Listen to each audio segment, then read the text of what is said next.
about our country. There are a lot of things we've been able to achieve as a country in terms of development, infrastructure, as well as development in terms of the Vision 2030 and the Big Four. So we should be able to emulate what other nationals of other countries are actually doing. And I think Diaspora has been able to do a lot of this. I know there are a lot of diaspora forums in the US and other countries, Australia, where Kenyans come together, including in France. There are certain clubs which have actually been formed, or networks. We would like to work together to see how we can be able to promote our Kenyan products. As you leave the country to go abroad, please don't forget to carry a flower. In fact, in our mission in Dubai for the World Expo Dubai 2020, the Kenya National Day is going to be on 16th February 2021. And we have said from 14th, Valentine's Day, 13th, 14th, 15th, up to 16th, we want to distribute Kenyan flowers and share our love to people in that expo. There are going to be about 25 million participants. And we would like to see you, even as you go to your countries, because our friends from other countries who live in this country, and they bring products from their countries. They give us as gifts. So we also need to carry our products and give our products as gifts made in Kenya.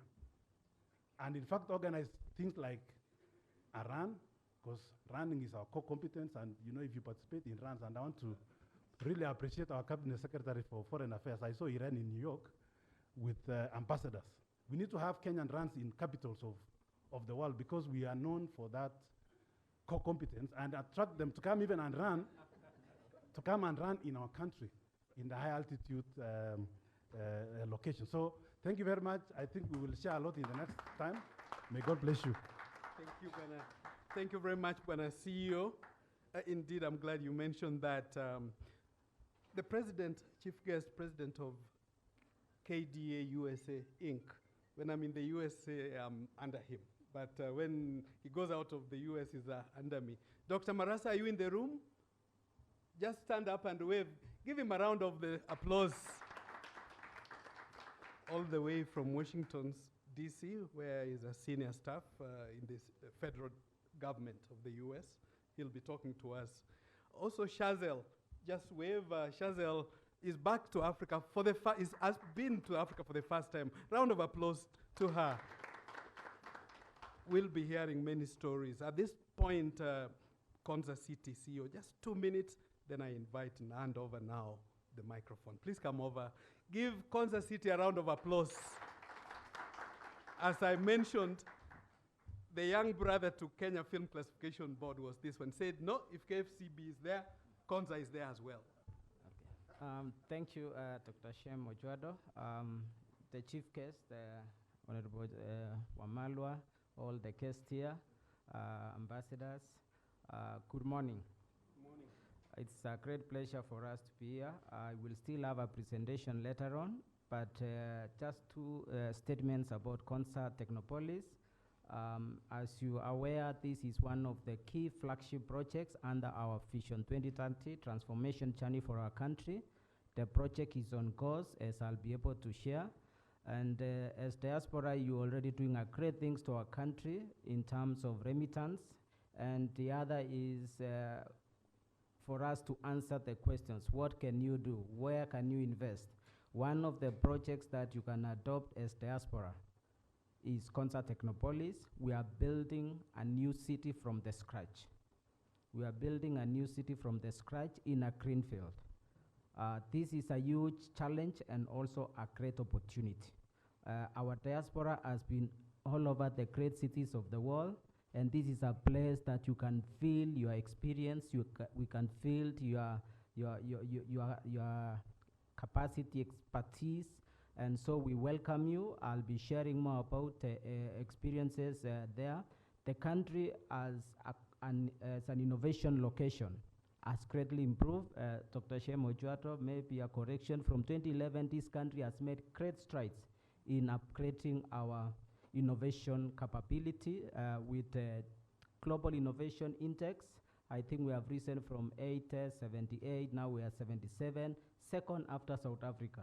So we have beaten Egypt, but compared with where we want to go, the journey is still very long, and we have no better partners to take us that journey than our Diaspora. I want to appreciate my brother, Dr. Malcolm when he came here during the global event, Entrepreneurship Summit. He's one of the men whom I met immediately I joined this organization. Thank you for the guidance you gave me, and I can assure you that the project is now at complete takeoff, and it's a great opportunity for investment. We are working on the pillars that will make this city a great success.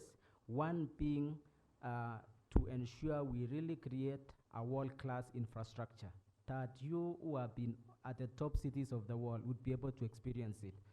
It will be a world-class city, smart city, and also a location where you can experience knowledge, what we call knowledge economy.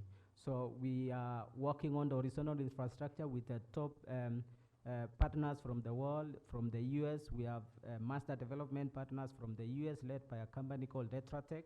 We are working with European contractors with solutions from all over Europe, including Finland, and the rest of Europe, Italy.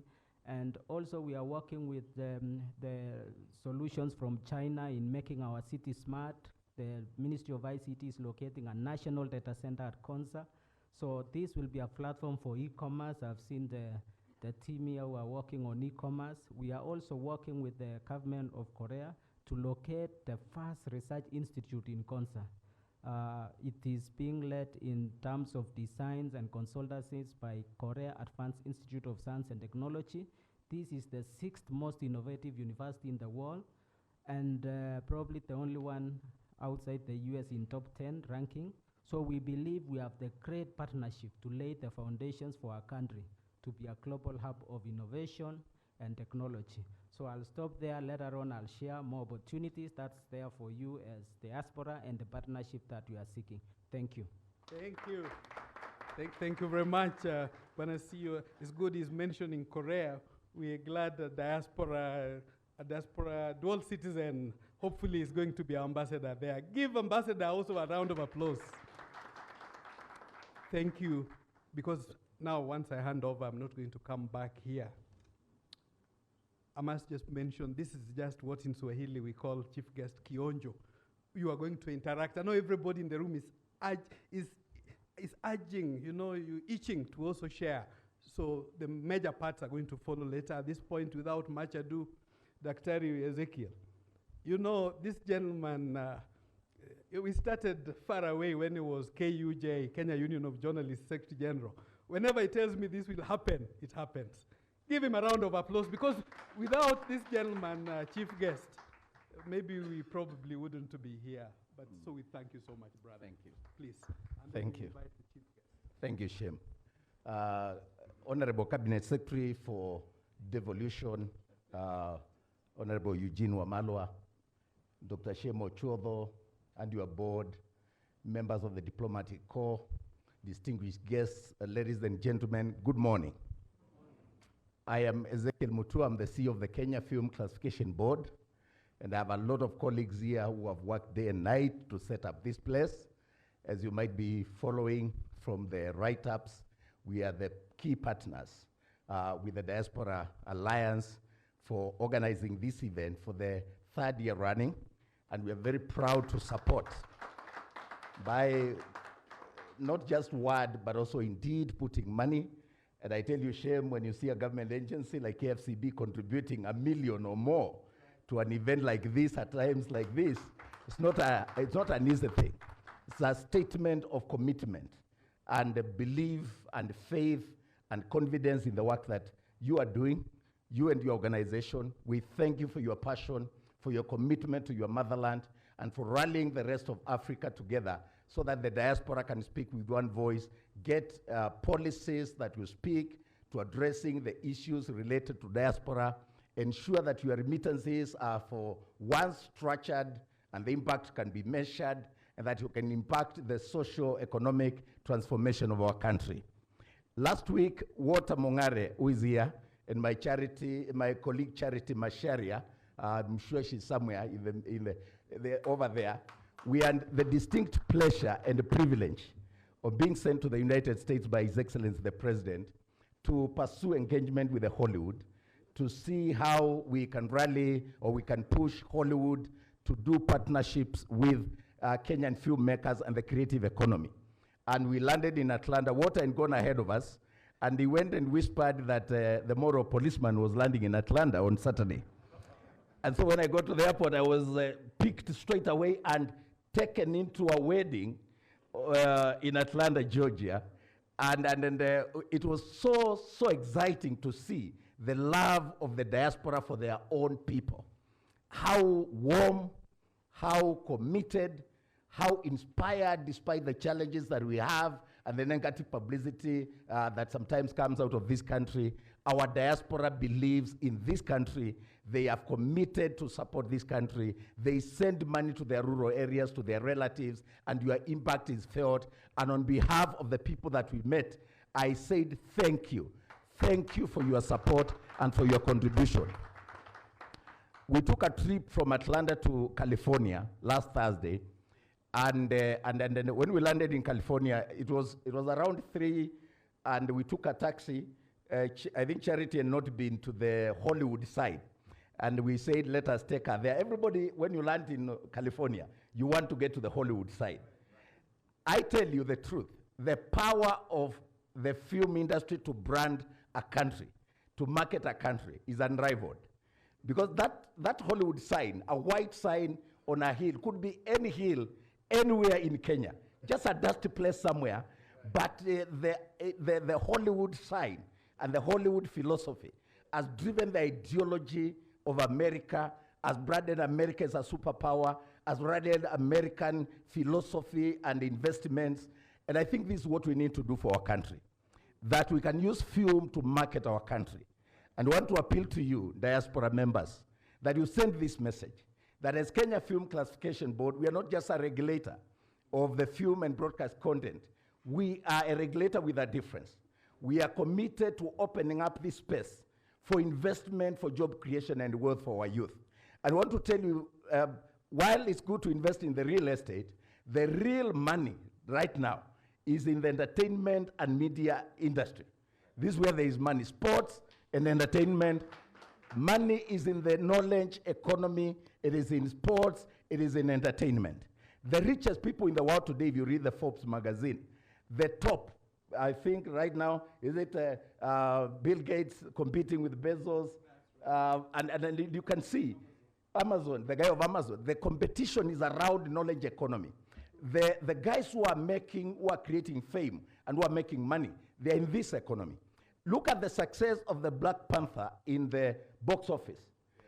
I think it raked in $1.3 billion US.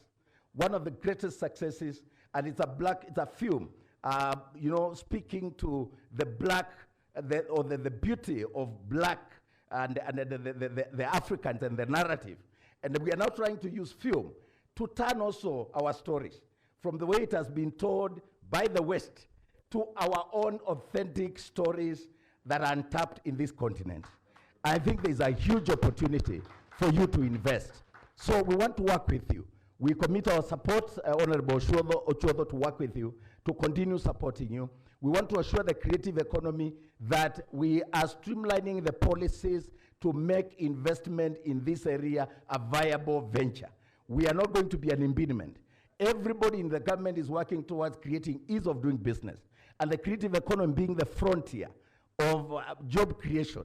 We are going to make it easy for you to invest in this country. So we are wooing investors from Nollywood, from Bollywood, from Nollywood.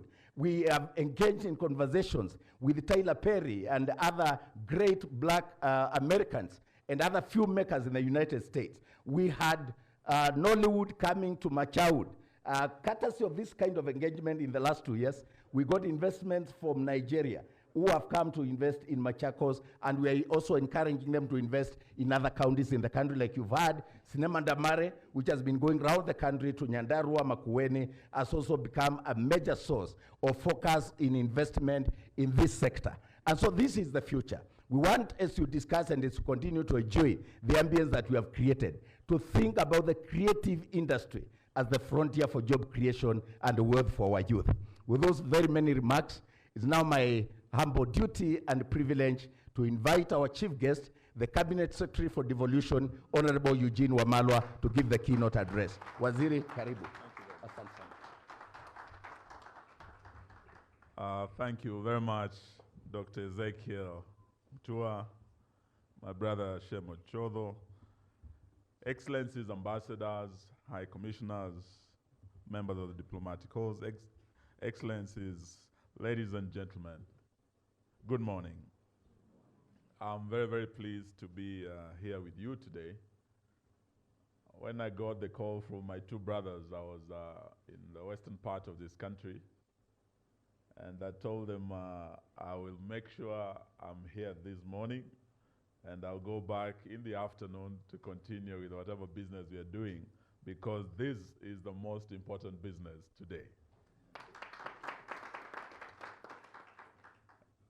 Those of you who are not here for Jamhuri Day celebrations, let me just quote for you what the President said so that you know how important you are to our country. This is what the President said, and I quote, "Our highly educated citizens are much sought after all over the globe, and to signify the changing fortunes of our homeland, diaspora remittances grew by 10.9% from 266 billion to 295 billion between June 2018 and June 2019. And why I'm saying this is a very important meeting and you are very, very important to the future of our country is that as we speak,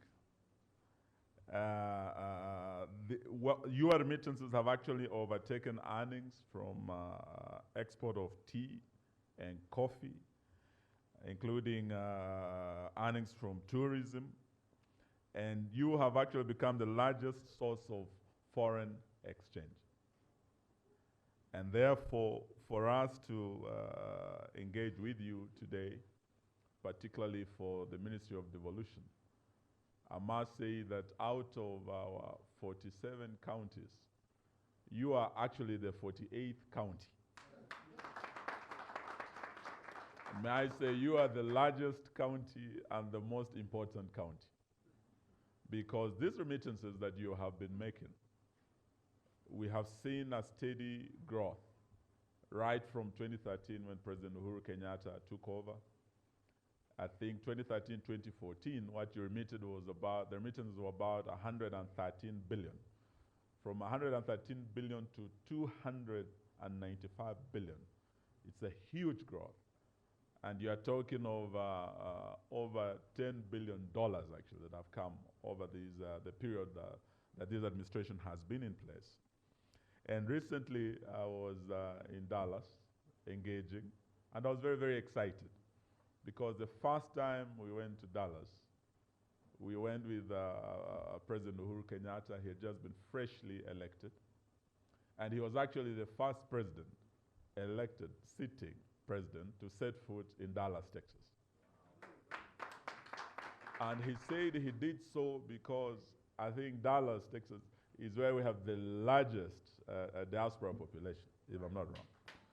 And he promised then that he was going to engage the diaspora and that this administration was going to bring you at the center, from the periphery to the center.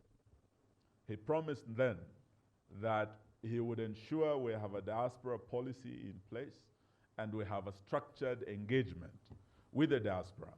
And I'm so happy that when I went back to Dallas, that had been done.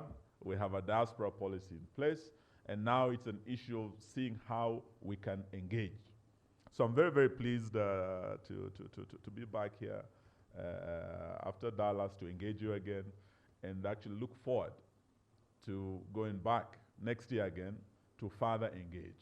Because for devolution, what you're remitting back home is not being invested in the air. It's actually being invested in the counties, the home areas where you come from. It's helping spur local growth. And our counties are actually the new engines of economic growth and economic transformation of our country. So you are very valued partners in devolution journey. And particularly, I was very, very pleased looking at the title of this convention.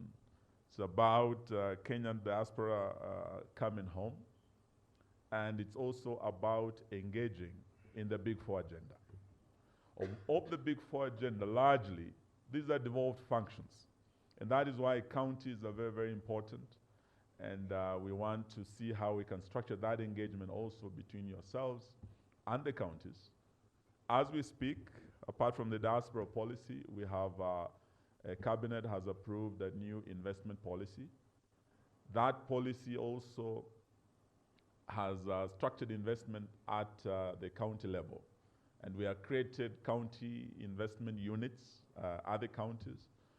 So we want to see how best we can engage you out there.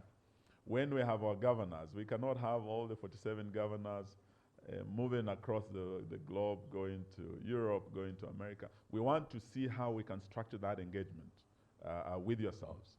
And that is why also as we speak, apart from the investment policy that we have put in place, we are also developing a regional economic block policy. This will basically bring these counties into blocks. We have almost 7 blocks now. Amongst the presenters today, I'm very, very pleased, Shem, I've seen the largest block, the Lake Regional Economic Block, will be making a presentation. I can tell you that Professor Nyong'o will have a lot to tell you in terms of the investment opportunities out there that would like to see you participate and engage in. And of the Big Four, we have already launched 2. We started by launching the Universal Healthcare Initiative. That was done in Kisumu sometimes last year. And we already have 4 counties piloting that for us. We have Kisumu, we have Machakos, we have Nyeri and Isiolo. But we are now expanding it to the rest of the counties. And this is one area I would like to see you properly engaged. Just the other day, we launched the second pillar, that one of affordable housing. Not far away, just on this road, down the road at Mlolongo. We were there when the president launched about 8,000 housing units. We're engaging with the UN Habitat, UNOPS. But also when we were launching that just last week, we had very many private investors signing commitments. We already have over 30 counties that have signed MOUs with my brother C.S. Macharia to provide land, to provide conducive environment for private investors to actually invest in affordable housing units in their counties. So this is one area, I'm sure when Governor Nyong'o comes, we'll be able to tell you more about what is being done, the investment opportunities that are there, and how you can bring your money back home to invest and to grow not just the local economy, but our national economy as well. So we're very, very keen on engaging on that. And of course, the other pillars also, in terms of food security, we are looking at industrialization. Today, just not far away actually, along the road again, His Excellency the President is going to Naivasha. What we are doing is creating industrial parks, special economic zones that can spur growth in Lamu, in Mombasa, in Naivasha, in Kisumu. And today he will be there so that we see how we can operationalize the ports there. We can create investment opportunities for people to come and invest in our country, to industrialize our country. And we are looking at you as some of those partners. So we're very, very happy to be here and to engage with you. And we want to thank you for what you're doing, wherever you may be, because it's not just about the remittances. It's also about your contribution to Kenya as a knowledge-based economy, the transfer of skills, of technology. You've all engaged in different fields, and would like this to come back home. I say so because there are other countries that have developed because of expertise from Kenya. Shemo Chodho has done a lot in Rwanda. Today I can tell you, Rwanda is one of our biggest competitors. Thanks to you. Yes, but we'd like to see this harnessed so that we leverage more on this expertise, on this transfer of technology and skills, apart from what is being remitted back home, so that we can realize the big four. And I can tell you today that for us to succeed, for devolution to succeed, for the big four to be achieved, for the Vision 2030 to be realized, for Africa's Agenda 2063 to be realized, and for the SDGs to be realized, it will take this partnership that we are building between the national government, the county governments, our development partners, and we've done quite a lot together with them, and the private sector, and particularly yourselves in the diaspora. So we are looking forward to engaging you. I have more of my colleagues who will be coming. I know that there are issues of immigration, issues of dual citizenship. These are areas where we want to see how we can streamline things so that we are able to make it much easier for you to invest back home. But still, we are very, very proud that under the very able leadership of President Uhuru Kenyatta, we have made great strides. And you're looking at almost just 7 years of devolution. Today, there are many countries who come to Kenya from Africa and beyond, asking us, how were you able to do this in just 6 years? To decentralize and create 47 governments that are up and running, that have made transformative changes in many parts of the country that had never seen such changes before. You've been told of the first cesarean being done in Mandera. You've been told of the first tarmac road being seen in Wajir. There are people who were born over 40 years ago who have never seen a tarmac road in the part of their country. Because of devolution, that is now being realized, and you have development going to every part of Kenya. So we will be very happy that you also have the voice, apart from the money you are bringing back home, to have a say in what is happening back home. And we know that even in the democratic processes, our constitution allows you to participate. And that's why I'm calling you the 48th county.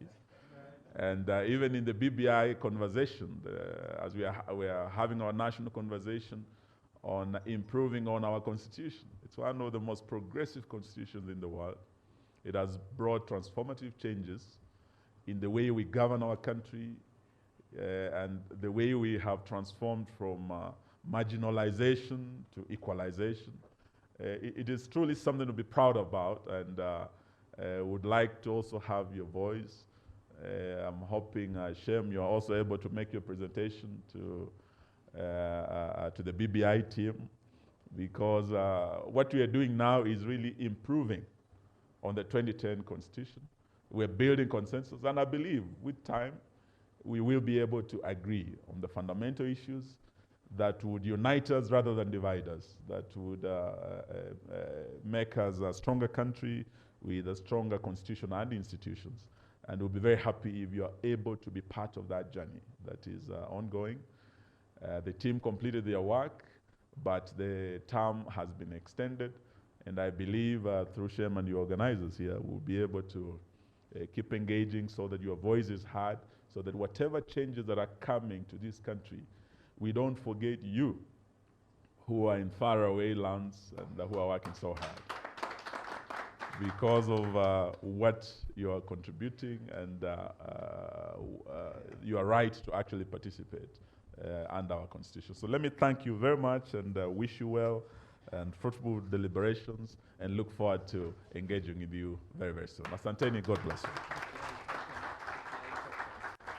So it is now my pleasure and honor to declare this convention, and I'm so happy that amongst us there are people who have come to Kenya for the first time. I've been told of, was it she said, oh, who has, it's our first time here. in Africa, actually. So we want to say welcome home, and you've come home during the Christmas season. We hope you'll be able to stay for Christmas. And as I open, I also want to wish all of you and each one of you a Merry Christmas and a Happy New Year. Thank you. God bless you.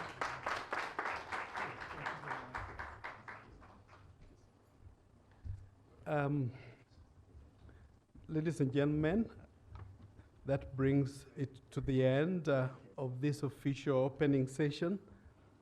I just wanted to give Chief Guest comfort and assurance that the devolved units are very supportive. Actually, we're expecting CEOs of 3 of them, apart from LREB.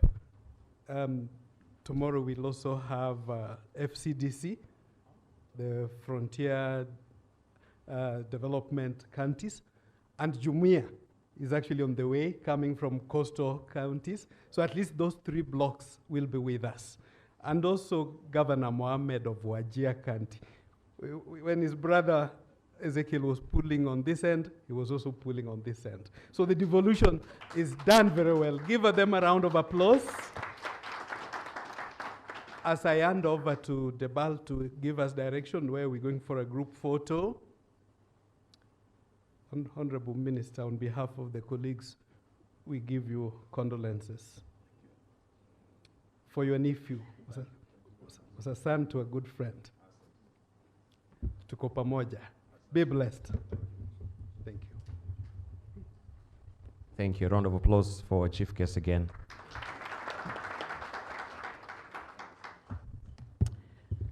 And I just also remembered our Chief Guest. Maybe in your fora, when you have other cabinet secretaries, especially the Ministry of Foreign Affairs, we have the Kenya Diaspora policy that we're still seeking it to be, to shake into place, right? And for the longest time, we know there are very good policy asks from that particular document, but up to now, it's not been really streamlined.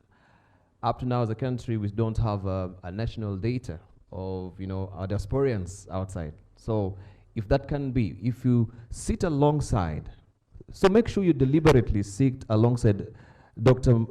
Ambassador Monica Juma, then you can mention to her, by the way, what is happening with the Kenya diaspora policy? Where is it at?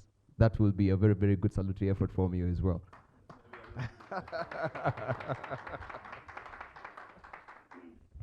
May I undertake, because I'm meeting Dr. Ambassador Monica Juma tomorrow, may I undertake to deliver this message by tomorrow 9 o'clock? And Nyambane, you should follow up and report back. But next time, where Dr. Ezekiel Mutua is, be very careful about Twa.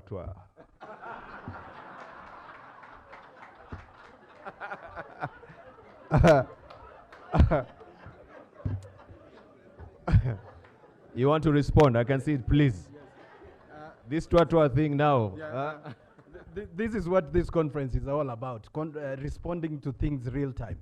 And I want also to make a declaration, because you've mentioned about diaspora being the 48th county. And we want to just make it easy, just the way the President Mo used to do. Mama. Wotoka leo wewe ni governor ya diaspora. And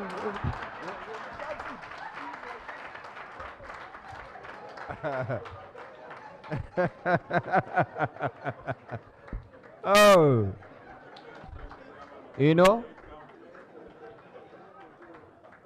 talk of what we call it, the broadside declarations.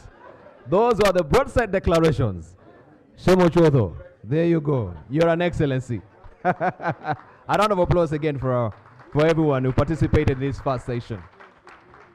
So right now we want to take our health break, and at this particular time as well, we want also to have a family photo to just immortalize this 6th annual Kenya Diaspora Homecoming Convention, running under the theme, Diaspora and the Big Four agenda. And His Excellency has spoken quite articulately regarding, of course, how they're streamlining also that with the devolution as well, which is critical in making sure at least the Big Four agenda is being realized mashinani as well. So our usher, and it will also just guide us on that. So our guests, we humbly request you that you just remain behind so that we can try and have all of us in that particular group photo, just for our records and for our documentation. This is critical for us as well. And we have also so many of us that are exhibiting outside, so it will be very good and kind of you to just make sure at least you pop in, want some of these, exhibitions that we do have here, so that at least you can see what is really happening as far as driving this engine of diaspora, and many people who are investing as from without as well in the country. And the biggest remittance we know coming from diaspora, one of the niggling worries has also been the cost of remittances as well, right? That we have the super, so to speak, tax that at 12.3% is just to remit $200 That's very huge, given to the world standard as we do have. Remitting to Africa, that it is under, or it is actually averaging on 7. So 7%. So that is a huge discrepancy. How do we also try and address the issue of the cost of remittances, because it is driving on the key cog of our economy as it is right now. So that is my humble request. We have the exhibitions, and also remember, tea will be served at the extreme end. Just as you walk outside, that is to my left, you'll find also our ushers ready to serve you tea as well. So we want to take a health break right now, and we know also, just to as a side chat, that IMF also did a study that projects by 2030, a lot of our young people from Africa will be going to Asia and Europe. There will be a net skill transfer. And you've talked about how we can actually just maintain that in the country. How are we also addressing this, right? Because Asia and Europe, we know their population is aging. So there's something about their trois policy. When we talk about the one-child policy in China. So they need to look that. So most of our young people will be going. So they need to look at the trois policy. And I know many of you from outside are wondering what is a trois policy. Maybe during tea time you can ask, what is this trois policy you're talking about in this conference? Thank you very much. Right, so make sure also at least you exchange your cards as well. Networking is very key as well. And first of all, I will just want our VIP, our guests to just also take the first stab at it, so that Enid, please kindly guide our guests outside so that they can see where we're actually having this particular photo up as well. So we thank you very much for being amazingly patient. I know we are strapped for time at least, but I want to thank you nonetheless, Your Excellencies, for being amazingly patient, and our chief guest as well. Thank you. So let's take that tip break. Thank you. Yes, Enid, just guide our VIP. Let's have our VIP first. Kindly just give them a room for them to go, then we can follow after. Kindly. Let's just make way for them.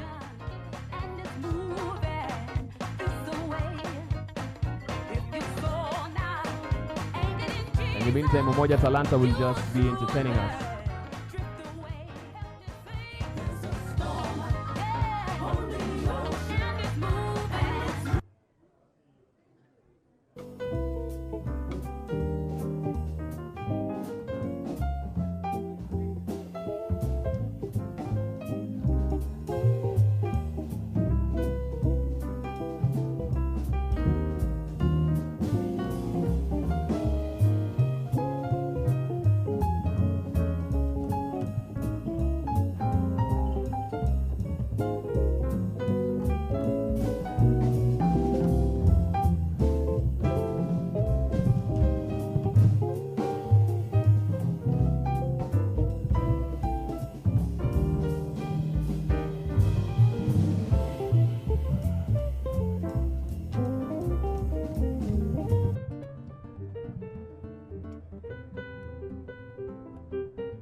something to spin on this food, so I can put on this food. Operator, stop that song. Give us something that's clear. Operator, something that I don't want to put in my bumper. Operator, all you fucking want is nobody lies. Operator, I went there, you not to walk up and bring something to make your body day. I know to hear what's up, my play, yo. Something to set my mind. Something to mama behind. Something to be back up. Operator, stop that song. Give us something that's clear. Please hold.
Guys can just walk inside tafadhali. If you finished your coffee, come umemaliza your coffee, you can walk in. You're missing a lot. You're about to start. The panelists and the guests are already in. Tafadhali, after finishing your coffee, please just walk in. So that we stay on time. Yeah, so just one more 3 minutes. This is Achievers family. Is it? Yes. Wow. So anyway, we shall know later, we shall know who is the eldest and who is the youngest, yeah? So can you just do one more skit and then we get rolling? Stop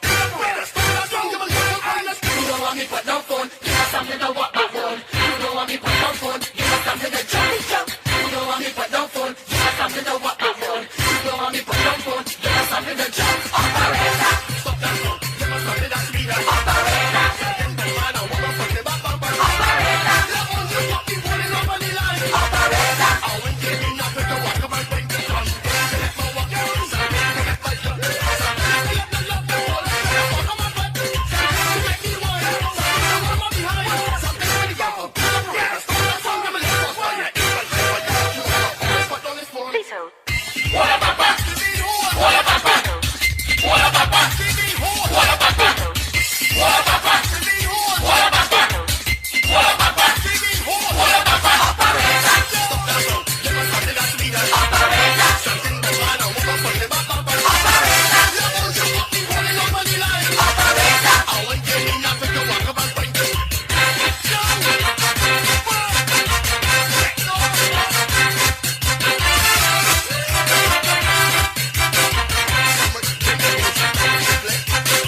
called Young Achievers.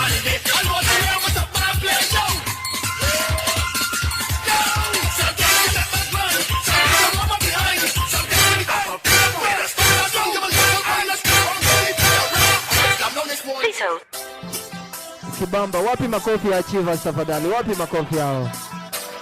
Yes, these are young artists. They are dreamers.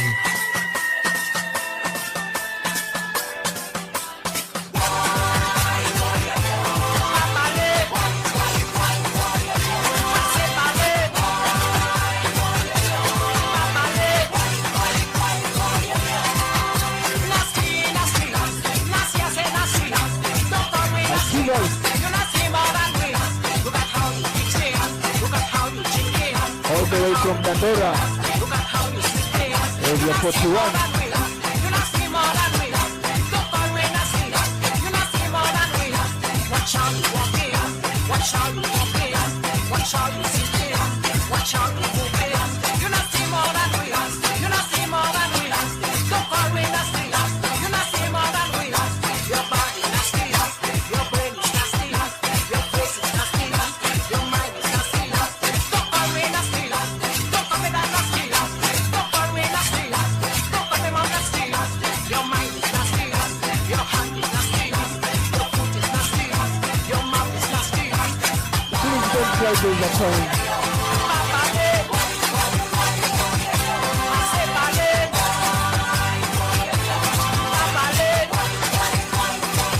Asante sana.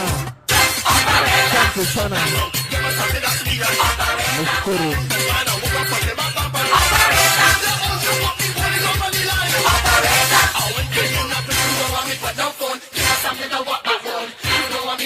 Asante. Asante. Wapi makofi ya Achievers tafadhali? A round of applause for Achievers. These are young artists. Hey.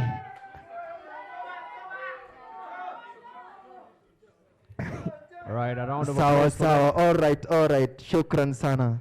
These are Achievers. Achievers, they come all the way from Dandora. Na wamekuja hapa kutu entertain siku ya leo. Shukran sana. Tumeshukuru sana. Thank you very much, Achievers. We really do appreciate, our young people and also how talented they are. Very nimble, very agile, jumping like monkeys here, right? Very flexible. Thank you very much for coming back swiftly to the hall. I know we were a bit stranded there with the serving points, and that has somewhat really affected also our time. Looking at the clock right now is 1 on the nose, and we won't just go swiftly to the program. We continue with the next session. We've had a very rich stream of information from the first session that we had this morning, crowning it with our chief guest, CS Eugene Wamalwa. And we picked some of the salient points that he raised as far as devolution is concerned, and the deliberations that, of course, is picked out from most of the Diaspora Investment Summit that also was in Dallas, Texas. We know this theme that we have this convention running under is Big Four, Diaspora and the Big Four agenda. And looking at the various facets of the Big Four agenda, we can see we have, the element of diaspora really fitting into this, because it, as we've mentioned before, the huge remittance, as we heard from Dr. Shemo Chodo, $2.8 billion. That is what we are talking about. $2.8 million. That is what we are talking about here. That one translates to around 2.8 billion, 280 million shillings here in the country. That is a big cog of our economy. We want to 208 billion. Yes, I said billion, but that is $2.8 million. That is a huge, eye-popping figure. That is a remittance from the diaspora. So we want to acknowledge right now some of our guests that are here as well. And also joining us this afternoon is the CEO of Liberty Life Assurance, Liberty is also a big, big supporter of this particular convention. He's here with us. We shall hear from him briefly. Just a round of applause from him. For him. And we have Optiven Group. We were supposed to be getting good talk also from George Washuri. He's been very key in terms of seeking investment, especially from diaspora, people who want to buy land.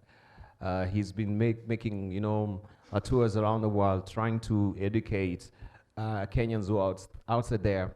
And sometimes they have bugbears and fears when it comes to investing back in the country because of issues of corruption that we had, especially when it comes to land. Many of our brothers we know outside there, a lot of people have sponged off money.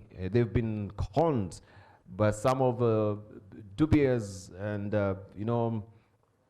companies in the country that are not also out to do good, especially taking advantage of the naivety of some, I should say, of diasporans who have not been in the country for long, and things have changed. And so a lot of people have lost a lot of money through dubious companies here. But George Washuri is out there to educate people. And the Optiven Group, which is also one of our sponsors, we know has been awarded, the top 100 is, award here in this country that is spearheaded by KPMG and the Nation Media Group as well. So we want to continue with this particular session. And of course, we're looking forward to having discussions around leveraging diaspora resources to accelerate counties' realization of the Big Four agenda, updates leveraging diaspora investments in securities to accelerate attainment of the Big Four agenda, that is from the Capital Markets Authority, also to just get a feedback from Erastus Mwencha, Ambassador, who's the chairman of African Capacity Building Foundation. But right now we want to just go straight in to experiences with diaspora in higher education, financing and loans management that I think was supposed to be handled by HELB as well. We want to give an opportunity, just briefly, to hear from Abel Munda, who is the CEO of Liberty Life Assurance, to just come and tell us also from the insurance sector, especially when you want to make sure your investment is secure here in the country, what is really happening, where is the interface between the diaspora and the country, and how then do you go amidst so many sectors or so many big array of insurance companies that we have in the country, how do you know which is the best policy for you that is outside the country? Please, put your hands together and make me welcome Abel Munda, CEO of Liberty Life Assurance. A good hand clap, please. Fantastic. Thank you very much.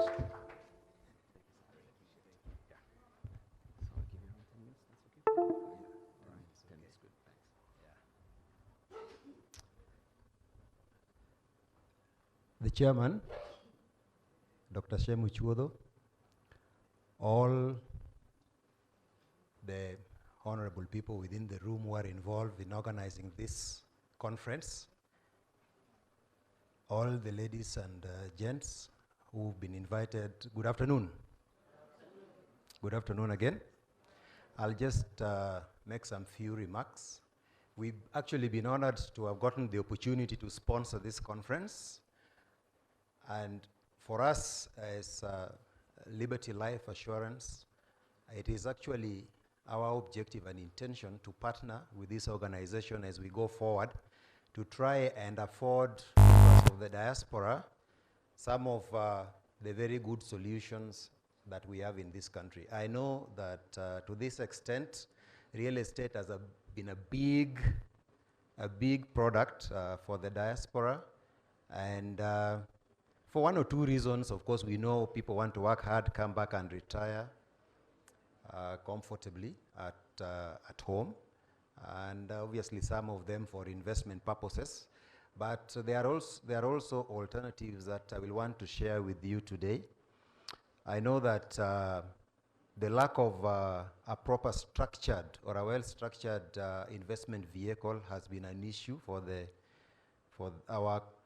our brothers and sisters in the diaspora. So it will be good to have or to share with you a structure, particularly in the insurance sector, what we have to offer.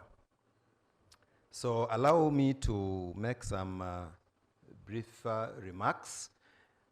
Firstly, let me start by introducing Liberty Life Assurance, who we are. So we are a premier life insurance company in this environment.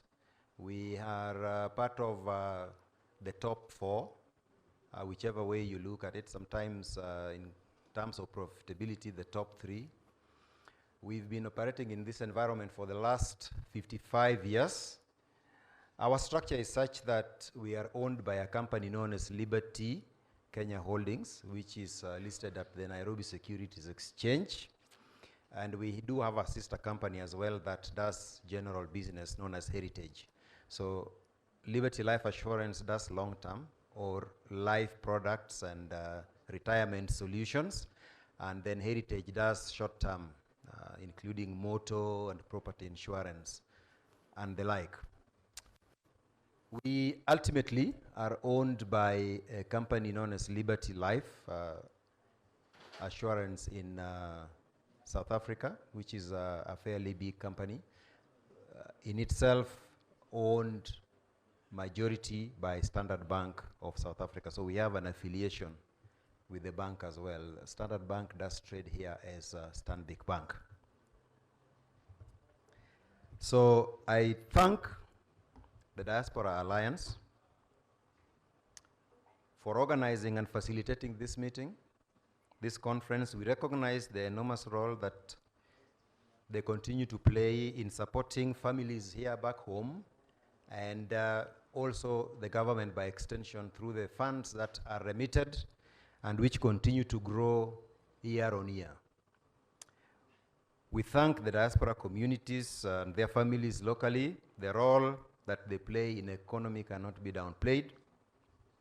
To investors and corporates, professionals, embassies, support organizations, service providers, among other stakeholders here today, you have indeed become a wind beneath the Kenya's economy. Allow me, as I've just mentioned earlier, to introduce to you who Liberty Life Kenya is, and I've done that. We do have our colleagues here, and as I mentioned earlier, it was our honor to partner with the Diaspora Alliance to sponsor this particular conference. But our colleagues are here, so I'll briefly talk about the solutions that we have, and in case you just want to have further discussions, we are here to discuss that with you. And for that matter, I will kindly ask them to stand if they are within the room. Please. Yeah, so the 3 of them there, in case you just want further discussion regarding the solutions that we have. So as Liberty, we pride ourselves in improving our clients' life by making their financial freedom possible, by helping them manage their risks so that they are free to focus on what's really important. Liberty Life Kenya is a subsidiary of Liberty Kenya Holdings, as I had mentioned. And we do have, in our stable of solutions, we do have the life, the long term, which can cover your life, the risk part of it. If anything should happen to you, including disability, then there is something that is there for your family. And again, we do offer the retirement savings solutions, which we see becoming ever so popular in this market as many Kenyans come to the realization that they must save for their retirement. That is one of the lines that is growing very, very fast. As a matter of fact, I think the last statistics that I had is we are already over 1.2 trillion in terms of retirement savings. So this is a sector that is growing very fast. Over the years, our commitment to Kenya's insurance space continued to be very valid. Just recently, Liberty Kenya's national scale financial strength was reviewed upwards to AA from AA minus by a global rating agency. And to us, what this shows is really the strength. What it depicts is the strength of the organization.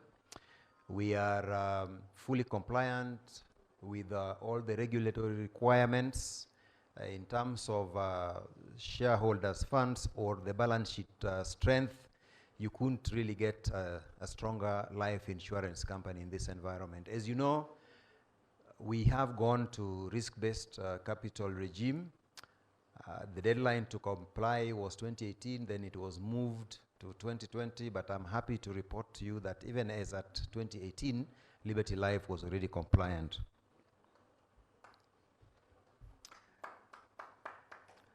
As Liberty, we pride ourselves on being an organization that is focused on our customers and meeting their needs. So we have, as you may have heard recently, won a number of accolades. First, from the Think Business Insurance Awards, we came out with 9 awards, including the Life Insurer of the Year.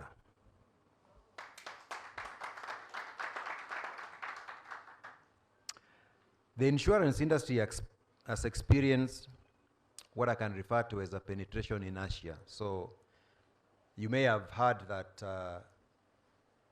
in this country, life penetration is a mere 0.92%. And for general is just about 1.9%. So in total, we are at about 2.7, 2.8, whichever way you look at it. And that is paltry indeed. And what it goes to show is that there are significant opportunities for us as a life sector to grow.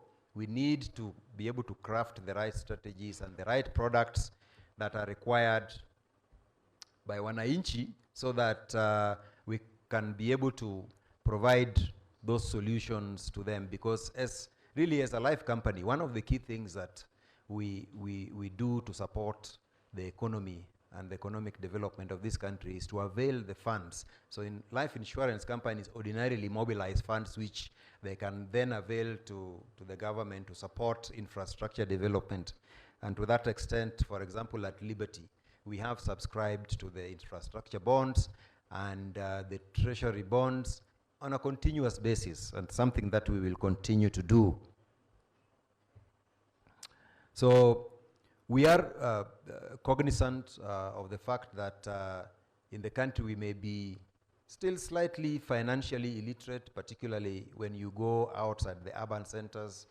One of the things that we do as Liberty is to run a program called Mind My Money, where we come and talk to people about their budgets, little financial planning, the debts and all that, so that a person can be able to go through that cycle in a more comfortable way than if you are not financially literate. So that is something that literally we do pro bono. So we've gone to a number of organizations and it has worked out quite well for us and for those people who participate and the respective organizations in terms of just imparting knowledge.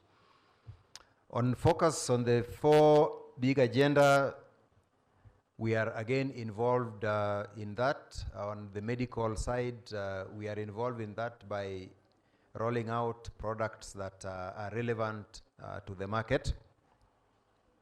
So at Liberty, if I can just mention one product that stand out for me and which I would like to share with you is our new Boresha Maisha plan, which is a retirement savings plan. You are able to choose where you want to put your money over a period of time as you continue to work in your active life, so that when that time comes when you need to take a break and retire, then you have adequate funds to take care of you in retirement.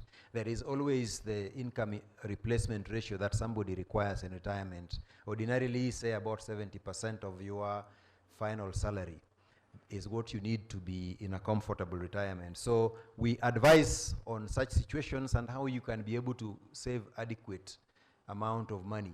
Ordinarily working or the savings you get from your employer is never enough. So it is important that you supplement, and a product such as Boresha Maisha is very good for for such a thing, for such a plan. Really, as you engage further in this forum, we also encourage the open exchange of ideas and the sharing of best practices that will help us promote exceptional performance to serve you.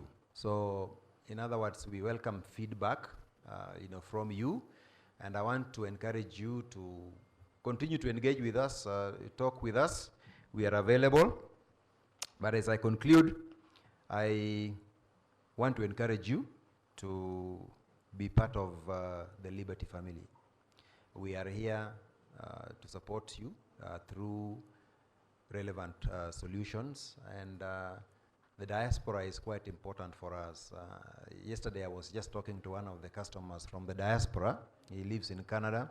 He had come to buy into one of our products, and actually, Dr. Ochodo, we were already arranging a trip to Canada, a number of cities there, to see how we can share these products and solutions with our brothers and sisters in the diaspora. I think what is ordinarily missing is to have the right regulated structure in which people can put their money as they continue to work there and waiting for their retirement. So our responsibility is to make sure we take good care of that money, grow it for when you come, so that you are able to enjoy a comfortable retirement. And even if you don't come, really, you can enjoy the retirement wherever you want to enjoy the retirement. So with those few remarks, I just want to thank all of you for your attention, and it's been good to meet you. And thank very much the Diaspora Alliance for inviting us and giving us the opportunity to speak at this forum. Good afternoon. Thank you, thank you. Thank you, Mr. Ebelmunda. We really appreciate. A good round of applause again for him. And so if you have bugbears and fears about, how are you going to invest back at home, you have a retirement plan and you have no sordid idea how you can begin. You've been away from the country for the longest of time. I think now you have an assurance from Liberty Life Assurance, right? Especially with the saving facilities that they do have, Boresha Maisha, retirement saving plans. And also, if you really want to get involved in discussions around, your money, my money, as he's saying, is another forum that you can actually also plug in. I don't know if Mr. Munda also, we have this online so that they don't have to physically, be here, but we can have the forum online as well. That is also organized, right? And it is there. You can log on to the website. So while that is going physically concurrently, it shall be also online as well. So this is a good farm to invest in if you have an ambition to come back home and just enjoy your retirement. I think given their record and history, the awards they've had from Think Business Awards as the life insurance of the insurer of the year, that is a good salutary effort and also an assurance for you that you're in safe hands. So a round of applause again for Liberty Life Assurance. So we want to move on quickly to the next item on the program, and we had in the morning Dr. Ezekiel Mutua, but due to, of course, pressing commitments this afternoon, he cannot be with us. But we have also someone from his representative. This is Paul Nganga, who I'll welcome here to just come and give a brief presentation, a 5-minute presentation. Then we will be done just from to talk about what the Kenya Film Classification Board is doing, who also happen to be our biggest sponsor of this event. You heard from Ezekiel Mutua. They've given a tidy good sum of money as well to just steamroll this particular convention for the next 3 days. So a round of applause for Paul as he comes as well. All right. Good afternoon. I don't want to stand between your lunch, so I'll be very brief. I'm here just basically to start you off on what we as KFCB are known for, or rather what we do. And we are a film regulator, actually the sole film regulator of the country. And we are established by the state we are established by an act of parliament, that is the Films and Stage Plays Act, Cap 222 of the laws of Kenya. And we regulate the film industry in 5 sections. The first one is creation, from creation, broadcasting, possession, distribution, and exhibition. From the point of creation, we license film agents, anybody that wants to come and shoot film in this country, we actually license them. Under broadcasting, we observe what we call the watershed period, which is in the next slide. The watershed period is between 5 a.m. and 10 p.m., where we ensure that content that is meant for adults is not aired during this time. And then we also have at exhibition, distribution, and possession, we also license the people that are actually doing the actual distribution and exhibition, that is cinema theaters, video shows, and the likes. Very soon we are also going we are going to be addressing aspects of online, because that's the next frontier. Our vision is to be a world-class film and broadcast content regulator, and our mission is basically to safeguard national values and norms through efficient and effective film regulatory services.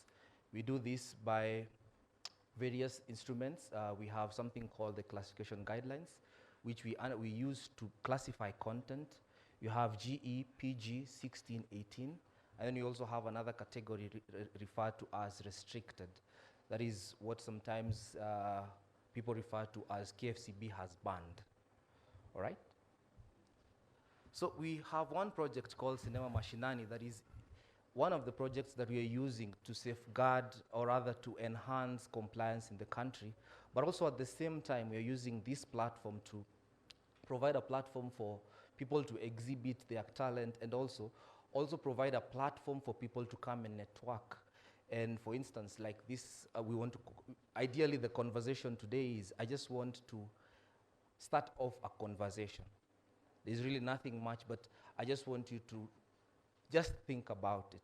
I want to show you how the film industry looks like, both globally and also locally. But also, before I go there, I wanted to show you what Cinema Mashinani is. And it has several components. Let's go to the next slide. So Cinema Mashinani is one of, we are anchored under the Big Four agenda under the manufacturing pillar. And we're also working towards SDG number 17, this is Partnership for Goals, for the achievement of the goals. We have the components of Cinema Mashinani. The first one is the Nairobi Film Center, which probably you might know as the Nairobi Cinema.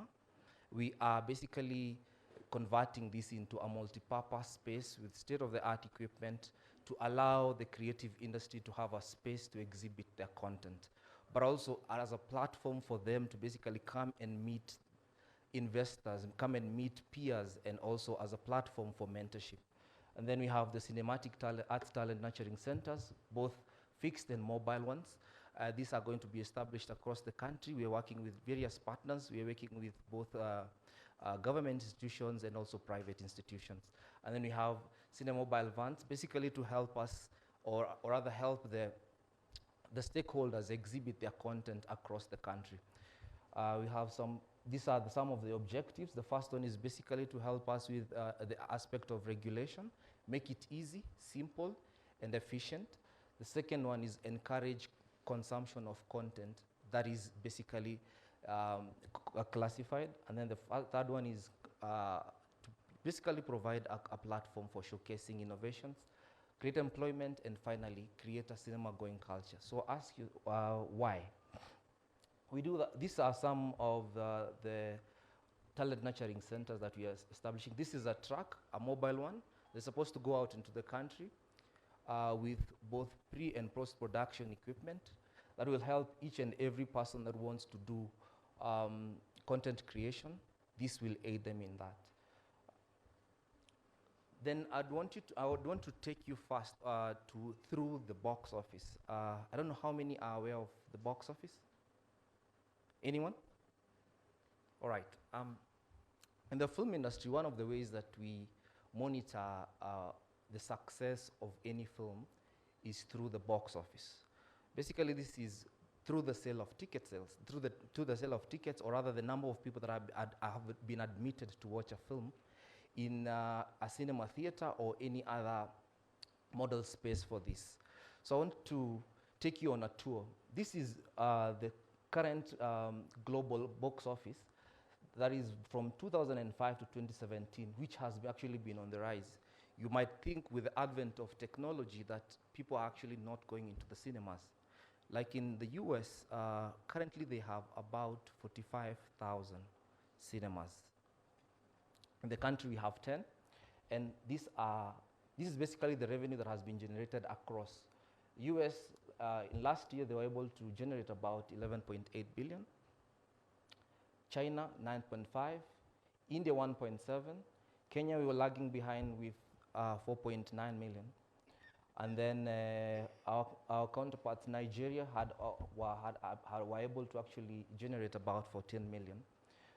You'll see something different with South Africa, where it's bigger than the Nigerian Nollywood. But this is basically because of the fact of piracy and also having an environment that has allowed the country to collect adequate data to enable us get this information. This is what is projected for the Kenyan film industry. Currently, we are at 4.9 at this stage, but it's projected to basically rise to 6.4. Other studies have also shown that it can actually go to up to about $7 million in the next 2-3 years. Next slide, please. So this is, my CEO had talked about some of these things, like the box office. This was Avengers Endgame. This is the biggest film this year that has toppled the box office with about $2.78 billion, with a budget which had actually had a budget of about 350. Upon release, just one weekend, it was actually able to make 1.2 billion worldwide. In the US alone, it had actually about $350 million generated over 3 days. That's upon release. And basically, this is in the cinemas only. We're not talking about any other platform. But then back home, we looked at, we have 5 distributors in this country, and this is one of the distributors and their figures. And they were able to basically show us, in the country we have about 10 cinema theaters, and about, in those 10 cinema theaters we have about 30 screens. In the US, we are talking of 45,000. So we are trying to understand, is the environment actually working? So these are Bollywood movies. From one, we have 4 distributors. This is one of them. In the year 2018, 2019, we were able to basically collect about 59 million.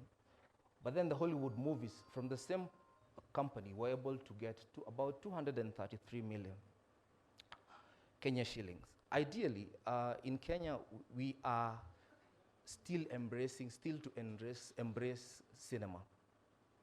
But we still have people that are going to cinema, but also cinema is also making it big in Kenya. It is growing each and every day. And one of the things that we've also noticed is that people are moving to other platforms, which is video on demand. This is actually now the next frontier where we are seeing other people coming in. And we have 3 types. We have subscription-based, that's SVOD. We have transaction-based and ad-based video on demand. I think you're familiar with Netflix, Apple TV, and YouTube. In Kenya, what basically we are facing is, because getting content on a platform like Netflix is quite an uphill task, because they have also requirements in terms of the quality and other parameters that they're looking at. We are slowly seeing the market move towards ad-based, which is basically YouTube. And I tried to sample a few to basically see where we are. Next slide, please. So these are some of the ones that are available in Kenya. We have Showmax, Viusasa, Netflix, and Iroko. This is one of the films from Nigeria that has actually made it to Netflix. And Genevieve Naji was able to make about $3.8 million just by Netflix buying the content. Netflix is moving towards also generating its own content, but by facilitating the local producers in the actual industry. So I wanted to understand, I wanted also to make you understand or help you understand the power of what we have or what the industry is looking at. Right now, we're looking at YouTube. And I don't know if anyone knows Ryan. Does anyone know Ryan? So Ryan is a 7-year-old kid that basically does toys reviews.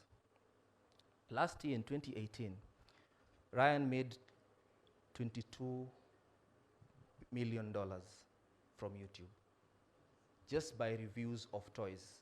If you have a toy, your kid will ask you, if Ryan has not reviewed this, I don't want it. So this is where we are basically moving towards. Next slide. We have 2 films that I picked because they appeared at the Kalasha Film Festival, which was the most recent one. And I've seen, it takes a lot of time for you to basically make it on YouTube, but it's also a frontier that is also working, because these 2 films, You Again was actually uploaded about a week ago, and he actually has garnered about 467,000 views, which right now, even our musicians are going towards YouTube, basically because they are paying upon views. They actually pay, they pay per impression, per 1,000 impressions. So they pay about $7.6 per 1,000 impressions. So this guy is able to make that money just because he has content. Instead of having, as they wait for someone else to pick it, they've put it up on YouTube, and actually they are making their money there. And Plan B was also one of the films that it actually was released during Valentine's, trying to basically address, have a premiere during the time when the festivities, the Valentine's craze is there, so that they could also make money. But then, that's about it. But then, this is the space that our Kenyan industry is moving. But then our CEO has basically been able to rake in investors from different parts of the continent. That is Hollywood, Nollywood, as he mentioned in the morning. One of the stakeholders that was privy to come to Kenya was a company in Nigeria called Envivo. And they are really interested in Kenyan content because the quality of content in this Kenya is unmatched in most parts of this continent. They come from Nigeria, and they have actually promised that in the next, in the previous festival that was there, that is Matcha Fest, they're actually going to take the 5 films that made it to the top and buy their content and then put it up on their platform. So with those few remarks, I want to welcome you to let's have this conversation about the film industry. Thank you so much. Thank you, Paul. A round of applause for Paul again.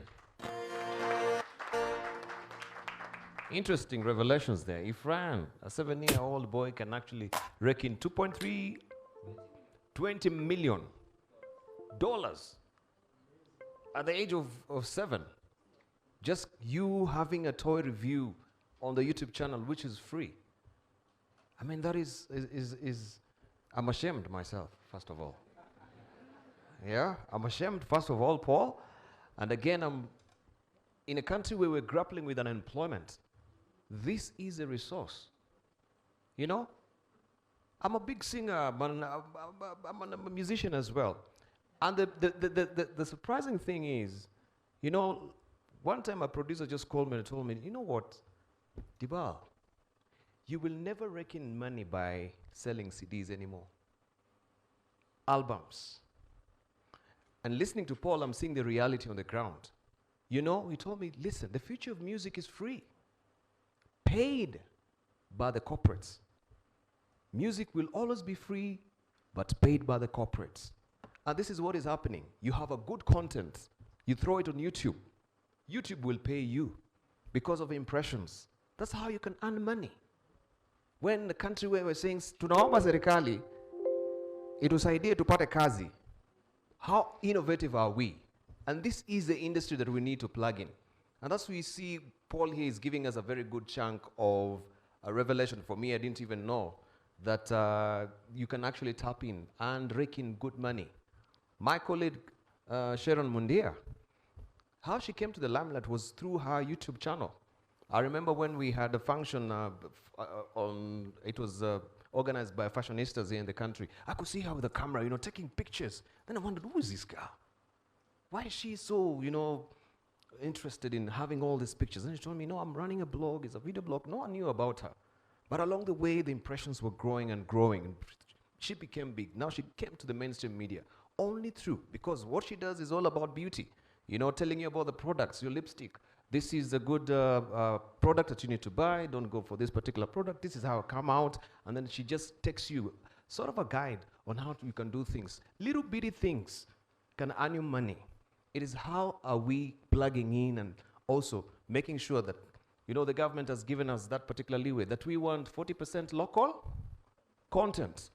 There is a huge space for you to make in money, rake in money as far as also the film industry is concerned. So those are good salutary effort that is coming from the board. And I'm happy also. I think I grew on the juice of Tazama. For them that also grew up with the dinosaurs like me, or were born with the dinosaurs, you know, you can remember Tazama? So we used to assemble in a, you know, in a field somewhere, and then Tazama will come along. And then they'll put up, you know, those big projectors, and we'll watch those kung fu films and appreciate and go home. My mom will wonder, hey, what is happening? Where is this boy? 9, 10 o'clock, he's not at home. Then we go home, we are really thumped by the mom, right? But you enjoyed, you know, with your friends watching Tazama. And this is what also the Film Classification Board is trying to do once more, to bring this film back. They want to go, you know, and create that culture of cinema going. It's a huge industry, do not underestimate. When we're talking about a youth bulge and the demographic dividend, that is a place that we need to tap in. A round of applause for them again. That is in the film sector. When we come to land, many people have been conned. And I had also from my show, a lot of people from Diaspora. I think it was Dr. Lucy who was telling, is it Lucy who was talking about being conned? Yeah, she can tell you, right? Investing back in the country, and her money just went down the tubes completely. And if you can hear the story of even the CEO of Optiven Group, why he was really inspired to really steamroll, you know, just enlightening people about land transactions and the rigmarole that really goes around it, the process, you know, stamp duties, the land registry ministry, I mean the land registry system as it is right now. People will game the system. You have, as it is, a very valid title deed, but we will be told no. The sanctity of this title deed is questionable, but it has gone through the government hands. And you wonder, really? And this is how people have been duped. George Washuhuri, if you read his story, all right, from his book, Soaring with the Eagles, will tell you how he started his company. He was conned off 5 million Kenyan shillings. Pure savings went like that. Got into depression because of this dubious, you know, land transaction dealers that we have in the country. And that's why he made it his own initiative to educate Kenyans and tell you this is a safe place that you can actually invest in. Optiven Group. He's come to many, you know, of the countries that you're coming back from to tell us about how you can invest in the land. So Optiven also is a good platform for you to really come and talk with them when you want to invest in land. Because they say, Kenyans, they always think about Muguda. If you don't invest in Muguda, do you have a Muguda, a piece of Kenya? You want to buy a piece of Kenya. Let's see how also Patrick is going to give us more of this to tell us how we can invest in Mugunda. A round of applause for him as he comes to talk on behalf of George Washuri. Thank you very much, Bona MC. And also, I take this opportunity to, in a special way, thank the KDA through the Secretariat and Asante Sana Daktari for even organizing this great forum for us to have a platform to engage with the diaspora and also to see how we can work together. And my name is Peter Kariuki, and I'm here to talk briefly about Optiven Group. And I think most of you and most of us know about Optiven Real Estate. And we have walked this journey with Diaspora. We are happy this afternoon to even have been given this opportunity to partner with KDA. And I think Optiven, we pride ourselves with being the pace setters in socio-economic transformation. And when we talk about socio-economic transformation is how do we come in to offer solutions and opportunities for the diaspora to be empowered. And I think we pride ourselves and we thank Diaspora this afternoon because Diaspora is a key partner when it comes to Optiven Group. And of recent, and we not only talk about empowering the diaspora, but as we also empower the diaspora, we are also supporting the Big Four agenda, the housing agenda, the affordable housing agenda. And the main aim is to make housing affordable to majority of Kenyans, whether locally and also diaspora. And we do this through offering affordable and transformed properties within the country. And I think most of us know about the projects that we have. As we empower the diaspora to invest in land, in real estate, we offer authentic solutions. And I think we have walked the journey with the diaspora through offering these solutions. as we also empower the diaspora, we're also able to create an impact to the society. We are able to give back to the society. And diaspora has been very key in partnering with Optiven Group in giving back to the society. That is through Optiven Foundation. We have run various programs through which we impact the society, like the recent one, Mobility with a Smile, where we are able to come in and support those who are somehow disabled and they are not able to move. We have also been able to partner with Diaspora in terms of even uplifting the living standards of the elderly within our community or the senior citizen, the citizens within our community through upgrading where they stay and where they live. We are also able to touch lives through offering scholarships to needy and bright kids in the society. So in a way, we can say Diaspora is a key pillar in Optiven, in pushing the Optiven agenda and also supporting the country's Big Four agenda when it comes to affordable housing. And recently, to make this on a notch higher, we moved this on a notch higher, and we recently launched an app whereby you are able to buy land at the comfort of where you are. And we were recently awarded the best app in real estate when it comes to selling transformed land. And we thank our partners and Diaspora being one of them for that. When this app, we are calling it Shaba Mkononi, and what actually it is available in Google Play Store and also App Store. And what you need is, you only need to do is just download it. You are able to see all the projects and the solutions that we have within Optiven Group. You are able to see the projects. You are able to select the project that you want to invest in. You are able to book a site visit online. You are able to negotiate for a payment plan. You're able to make payments. You're also able to view statements online. So we cannot ignore the fact that the economy and the group is going digital, and therefore we cannot be left behind in that. In line of offering solutions in the real estate sector, Optiven Group also has an arm that we call PMC Estates Limited. And I appreciate, I lead that part of the Optiven app, of course, through the leadership of our great CEO, Mr. George Washuri, and he's one of our great mentors. And we are saying, when you buy land, some of us want to develop and want to build houses, but at some point you are not using that house. So we are saying, how can we make sure that that house is giving you an income, it's an investment to you? As it could be a retirement home for you, but you are not around to occupy it. So we are able to come in and offer the solutions or make sure that that house, that home that you have developed is generating an income to you.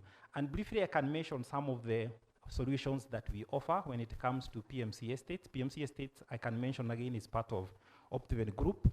And the main aim, we focus on 3 areas, which we are talking of property letting, property management, and sale.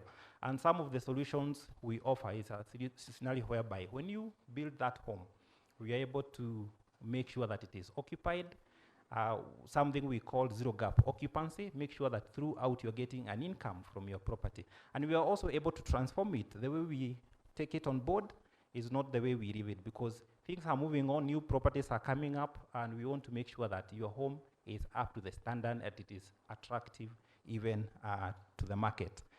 We invite the diaspora to partner in this way, and we are also able to make sure that as a rental property owner, you maximize your rental income. That is our mandate, to make sure that you are getting value from your property. Recently this year, all the partners, we have been able to maintain 100% retainance rate, meaning that all the partners who signed up with us were able to remain with us, because we value our customers and we put your interest at heart. With those few remarks, we invite you to visit our booth for more information on how we can partner through these areas. Thank you very much. Thank you, Peter Kariuki. A round of applause for him again. Yes, please, DJ, don't just lose it a bit. So, yes, if you want that particular app, just head over to, your App Store or your Android Google Play and download it. You can get a rich seam of information on how you can do it.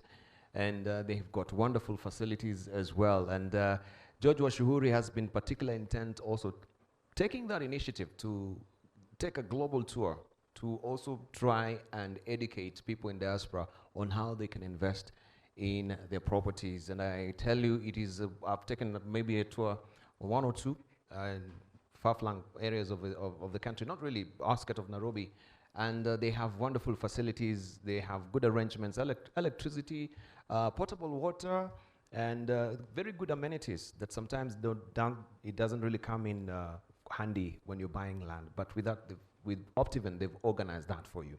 So thank you so much for that rich seam of information that you've given us, but you can get more details from their app this morning. So I want us to just move quickly so that we can break for lunch and be here also on time so that we can continue the program. We don't keep you for long. And right now, I just want to invite Her Excellency, Dr. Josephine Ojambo, and she's a former Deputy Secretary General, Commonwealth Secretariat, to just also come and talk to us. And of course, also she has been a big a partner and a member of the board in organizing this particular forums. We want to thank you. Huge achievements she's made also awarded. I think she'll tell us about these awards that she got just recently because of a good salutary effort she's trying to put out there, especially when it comes to issues of diplomacy and putting the country forward as well. So a round of applause for Her Excellency Ambassador Julia, please.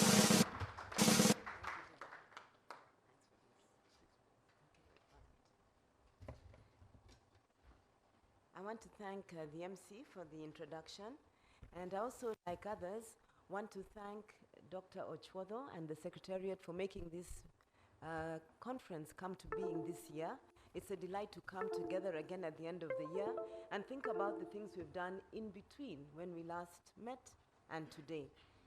I want to stand on all protocols, and I also want to greet everybody here. Good morning, or is it afternoon now? Good afternoon? All right. So you've heard my name's Josephine Ojambo. I was to have set the stage this morning. Unfortunately, I got held up on Mombasa Road with its big traffic jams, but I'm here with you. So I will make a short reference to what I would have spoken about, but let me come fast forward to where Dibal has left off and then go back to my notes. Now, when we had our conference last year, I was just returning from having been in the diaspora for 10 years.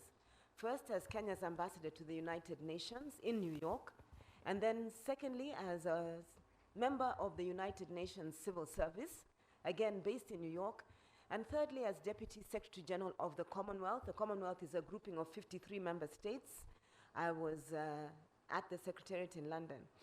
But fast forward, on return home, like all diaspora, the challenge that you face is how to find yourself relevant, how to look for jobs, how to engage in the economy and with your community, and how to keep in touch with those people you've left outside the country. One of the things that I was happy was this award. I was happy to receive was this award. I received an award called the Voice Achievers Lifetime Award. It was a lifetime award for the work I had done, but specifically focusing on the work done in diplomacy. The award was given at a gathering at the museum, and the Danish ambassador was present, together with Kenyans from all walks of life and Kenyans from the diaspora. Those of you who know the diaspora in London will know Miss Tet. She too received an award. Others of you will know Besije. He too received an award for the work he's doing on politics at home. I also want to let you know that at that forum, the First Lady of Mozambique received an award. And the greatest award given that evening was to the Right Honorable Raila Odinga for the work that he did around the handshake and the BBI, which at that time was still being drafted and put together through consultations. Now, each one of us was asked to talk about how our particular discipline has changed lives. And I spoke about the work I did while I was an ambassador in the US with the diaspora from Kenya. And I've heard you make reference to it, and I want to take that strand and build a little bit further from it. And also just to let you know that over the year, I now engage as honorary president of the Commonwealth Business Women's Network Kenya chapter. And for those women in business who want to engage, we do 3 things. We train women on business. We trade. We are taking a trade mission to Canada in February. And we spot talent. We have many young women who are doing trade. And then I also want to let you know that I'm Rotary International's ambassador to the United Nations Environmental Program and to UNICEF. What might that mean to you? It means that through our engagement, we're working in schools to give water and sanitation. And also we are adopting parts of Nairobi River and reforesting Kenya. I'll move forward. I was asked to say a little bit about what we're going to discuss today. And I think it's important that we focus on the Big Four agenda. So a lot has been spoken, but I want to just draw your thoughts to what the Big Four means for us today. And I want to focus on job creation and the opportunities that the Big Four agenda gives each one of us here. And I'll do it by looking at target numbers. Now, the target numbers are impressive. Let's sample a few. President Uhuru is looking at having at least 5 million square feet of industrial sheds. And these will be established to improve cotton production. And he's also looking at raising the share of the manufacturing sector from 9 to 15% of the GDP by 2022. On food security, we're talking about 2.7 million bags of maize by the end of each year, growing upwards each year. On healthcare, increasing the number of people with a health cover from 16 million to 25 million in 1 year, and that was last year. So going forward, that's going to increase. On housing, the plan is to have 500,000 affordable homes in all major cities by 2022. Now, these are just kionjo, a sample of what's happening already under each pillar. But the reality is that under each of these pillars, there are secondary benefits. I want you to draw your attention to them. For example, while targeting 500,000 housing units, 350,000 people will get jobs. While improving the cotton industry, 500,000 jobs will be created directly and at least 100,000 in clothing manufacturing. Under agro-processing, 1,000 small and micro-enterprise businesses will be established and at least 200,000 jobs created. So diaspora, let's engage in the Big Four.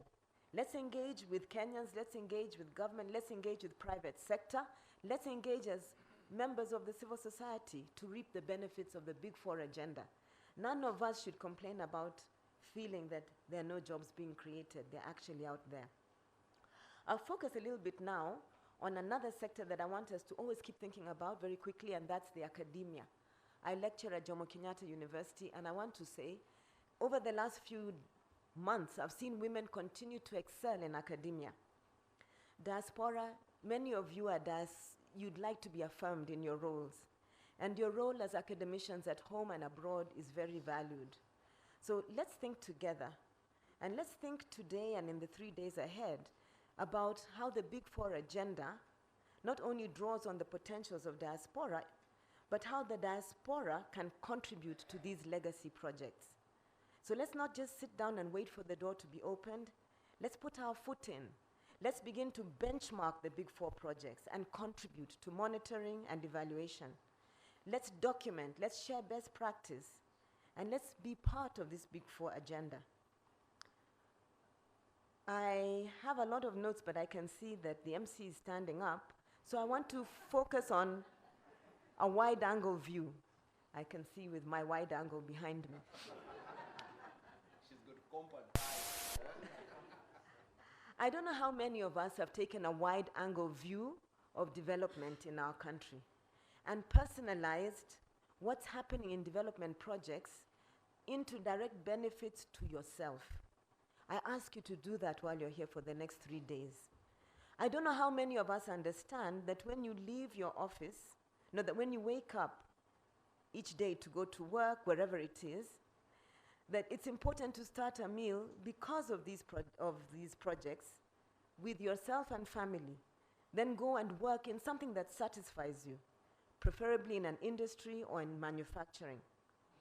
So what we are saying is that these Big Four projects should provide that to every Kenyan. They should provide medical care. They should provide well-equipped public hospitals, access to treatment without you using your own finances. The vision for 2022 is an environment where every single Kenyan is productive, able to put food on his table, put their children through school, and live in their own home. This environment means our youth will have hope, their lives will have meaning and direction and future, and our elderly people will be content. It also means that socially Kenyans will be cohesive, because when we focus on baking these 4 agenda items as a cake, all hands will be on deck. It will also mean that the divisions that we have faced because of tribe, gender, and ethnicity will be forced to disappear if we all engage, and that we will be a peaceful country. I had to go through all that and say this is important because we've spoken this morning and listened to Shem talk about the dialogue contact group. I've been asked to set the stage on the Big Four, and I know you're going to engage. But at the end of this meeting, let's ensure that we are actually developing a Kenya where each one of us feels that we are party to whatever agendas on the table. So I'll end. I'm hoping that by the end of the next 2 days, we'll have developed linkages amongst business. We'll have looked at incentives to encourage and reward innovation. We'll have discussed foreign direct investment and diaspora direct investments. And we'll also have engaged in financial literacy and inclusion. I've hurried my speech forward. My dear brother is here. Thank you for your attention. Thank you. A round of applause for Her Excellency. I know this is very undiplomatic, of me. Please, let's move out that drum. Please, DJ, please. For the interest of time. Because, I'll tell you, Your Excellency, what I was doing. For Paul and karaoke, they will tell you I was pinching them behind. Oh. Yeah, I was pinching. Oh! Then I knew maybe for Her Excellency, this will be very undiplomatic. But thank you nonetheless, I really do appreciate. Right, I want now to welcome the CEO of Konza City. And this is also a huge opportunity for you to invest in, because this is where Kenya and the world also is headed as far as smart city is concerned. This is a very innovative idea that is pegged on the Big Four agenda and also borrowed heavily from the Vision 2030. It will be a smart city where it is driven by the ICT. Everything will be driven by information technology. We are in the 4th industrial revolution, and Konza City is a place that you want to invest in. Because of time, I want to just welcome the CEO of Konza Smart City, will be a world-class city. DJ. Or is it a technical challenge or those are drums? All right. Let's put our hands together again for Mr. Tanui as he comes over.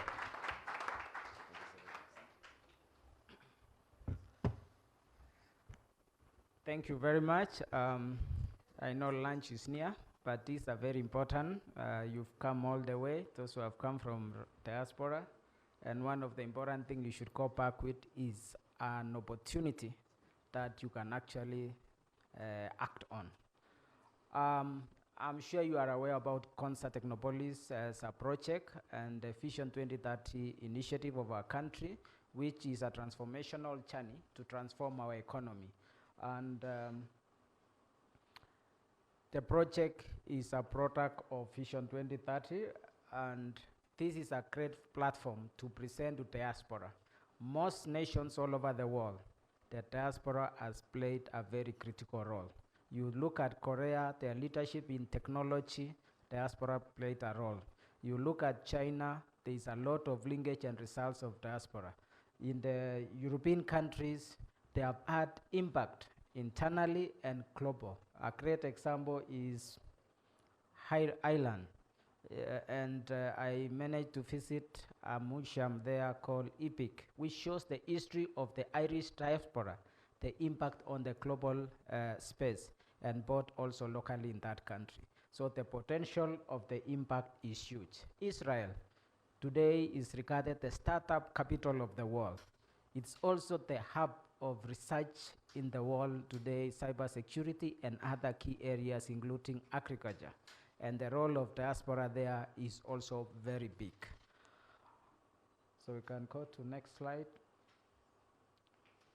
Great people all over the world, including in the US, the presidents like Kennedy, who is a great grandson of an Irish, and people like Henry Ford, who impacted the world, were not in that country. So we believe our diaspora will greatly impact the world and also still impact locally within our country. I've mentioned about Vision 2030 with the 3 pillars: economic, social, and political. I believe you know all this.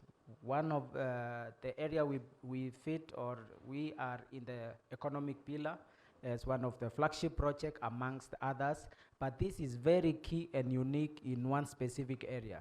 Its aim and objective is to make a contribution to our economy in a new way, to bring in innovation, technology, and the knowledge economy. So if you indeed need to impact our country towards knowledge economy, this is one platform project that you should be part of and impact it. Our location, 60 kilometers of Nairobi, very strategic location within few kilometers from Machakos, Makueni, and Kajiado. We actually tie the 3 counties. We sit on 5,000 acres of land with a 10-kilometer buffer zone. Key infrastructure that pass there: the Nairobi-Mombasa Highway, the SGR, the meter gauge railway, the proposed expressway or the Greater Southern bypass, all the major fiber cables from the submarine landing points in Mombasa to Nairobi pass there. So we can put ourselves as the most well-connected city in terms of ICT also. Power, we are part of the greater ring that really gives the greater capacity of power for the country, linking Isinya, Suswa, Nairobi North. So it's a great power capacity location. 5,000 acres of land. Master plan is, you can see, when fully built up, that's how it will look like. The master plan was developed with the help of IFC, which is a financing arm also of the World Bank.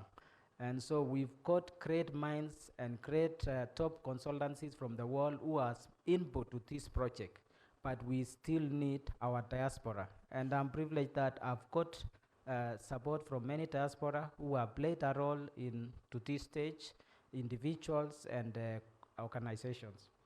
The first phase of the project is on 400 acres of land, and that's what we are working on. Our vision, and this is where we would want to rally you behind us, because this is a very ambitious and challenging vision for our country, to be a global technology and innovation hub. To build the real estate is easy, brick and mortar, but to really be a global hub of innovation and technology, it will take the diaspora to play its role. Look some of the areas we mentioned, Tel Aviv, Korea, the Research Triangle in North Carolina, the great Silicon Valley, those are global innovation and technology hubs. How can Kenya work to achieve this great vision?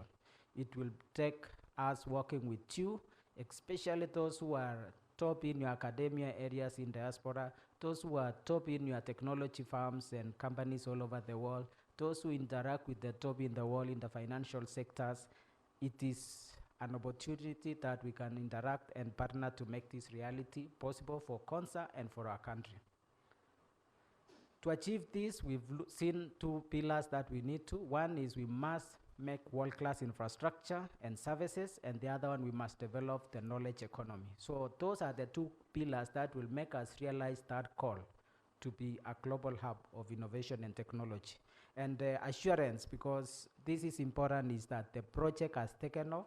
We have already got a funding for the key infrastructure that supports the first pillar. That's on the phase one. We have funding to support all the infrastructure on that pillar. We have also worked with our Ministry of ICT to locate a national data center there. So we are going to have a platform for e-commerce and a platform for smart cities. On the last pillar is about the knowledge. And I mentioned earlier, we are working with the Korean government and Ministry of Education to locate a research institute at CONSA that will offer programs in master's and PhD in science areas. So this is a platform that will really make sure that vision can be realized. And all these I've mentioned are fully funded, and they have started, and they are in progress.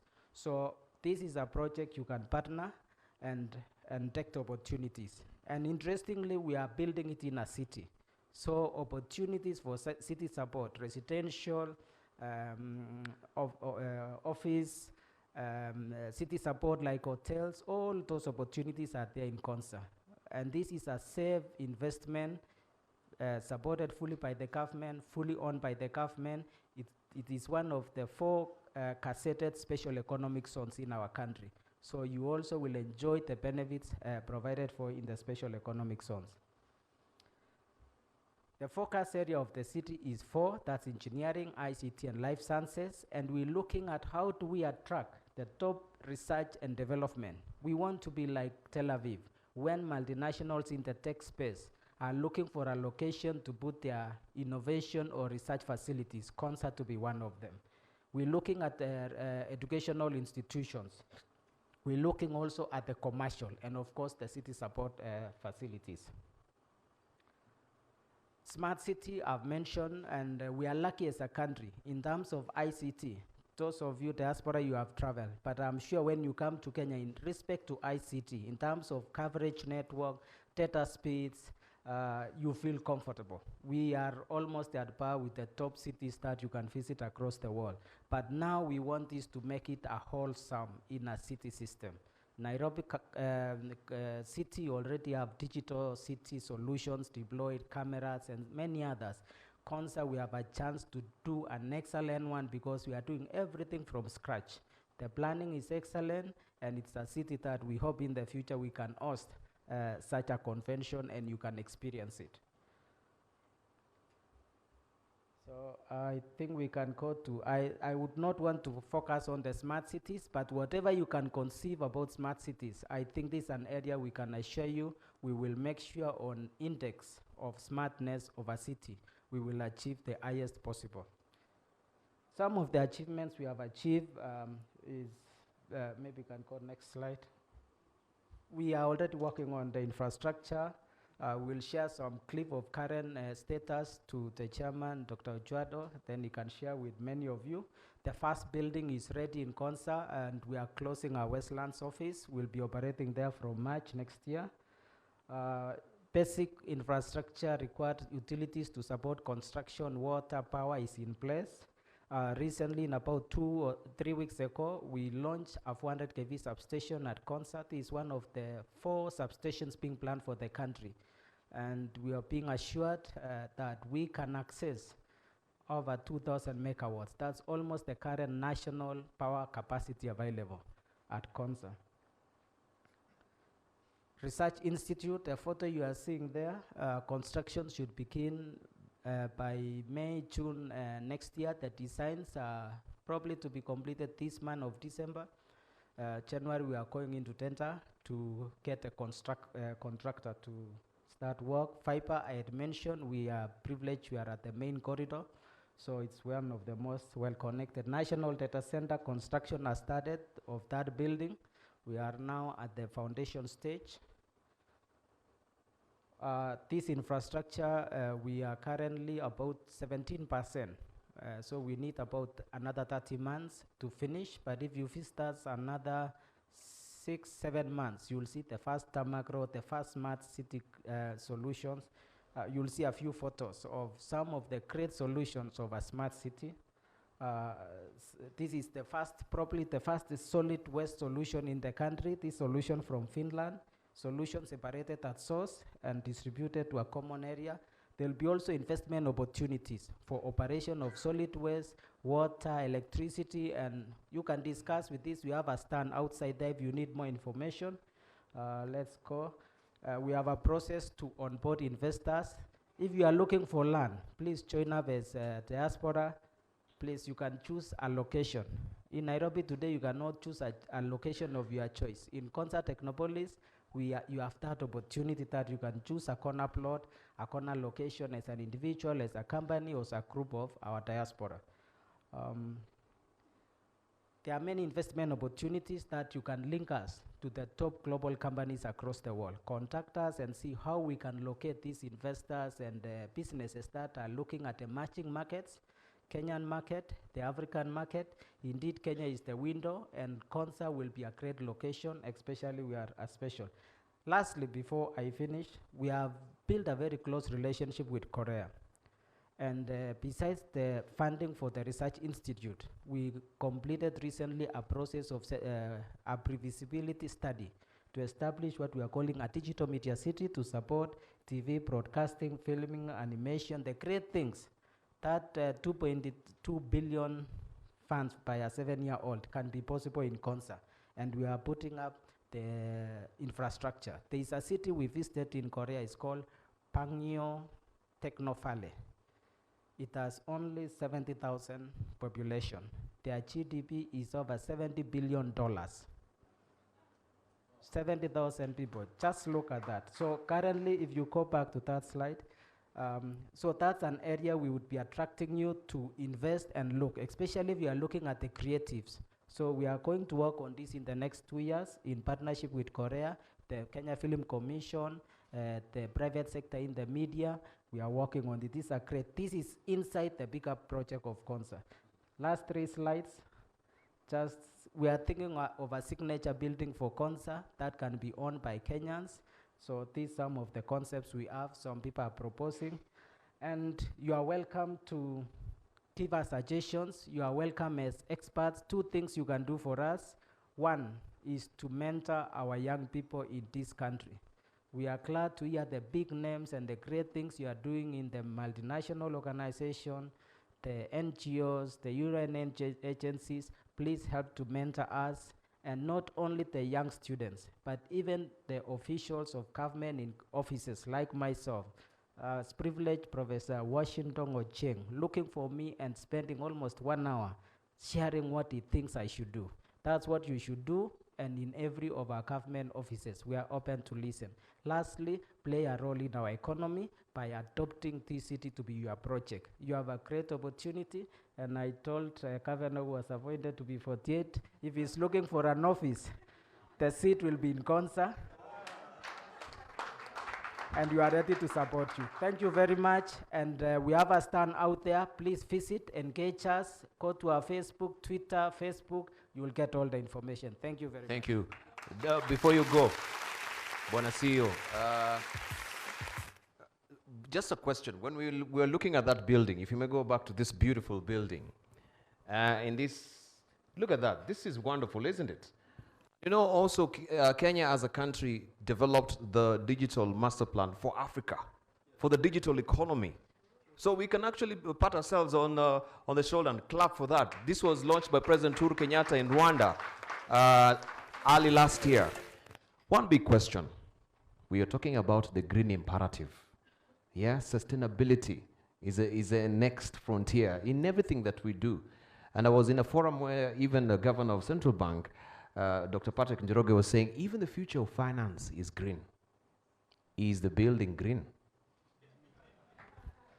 I think as a country, this is one project that has been well thought. We've been accused it took a while, but there's great planning. With IFC which led, there's a lot of green sustainability concepts inbuilt in the designs. Sustainability, mixed use, and so forth. Every building has to receive a green standard certification at the design, operation, and build-up. And we have lead standards. There's GSEED for Korea. We are talking the top from everyone, so be assured it is. Thank you. A round of applause for him. So I didn't want to pinch him like I've done with Patrick and Peter, because of course also green digital economy is a space. You can see wonderful opportunities for you also to invest in. That is, Konza City is going to be big, and you've heard also there a flash of interest also from international community to steamroll this. Right. I want us just to take this particular opportunity and maybe we can have a brief agreement together, right? Because we are really doing badly on time. And I don't want to keep you long here today. So can we agree, once we go for lunch, I'm looking at my time, this is 20 past, right? Could we agree at least 10 minutes to time? That is 10 minutes to 3, right? We be here. Branch, and he is going to speak on the food and drug standards, regulations, enabling policies, and compliance, a case of the USA. Ladies and gentlemen, a big hand for Dr. Marasa.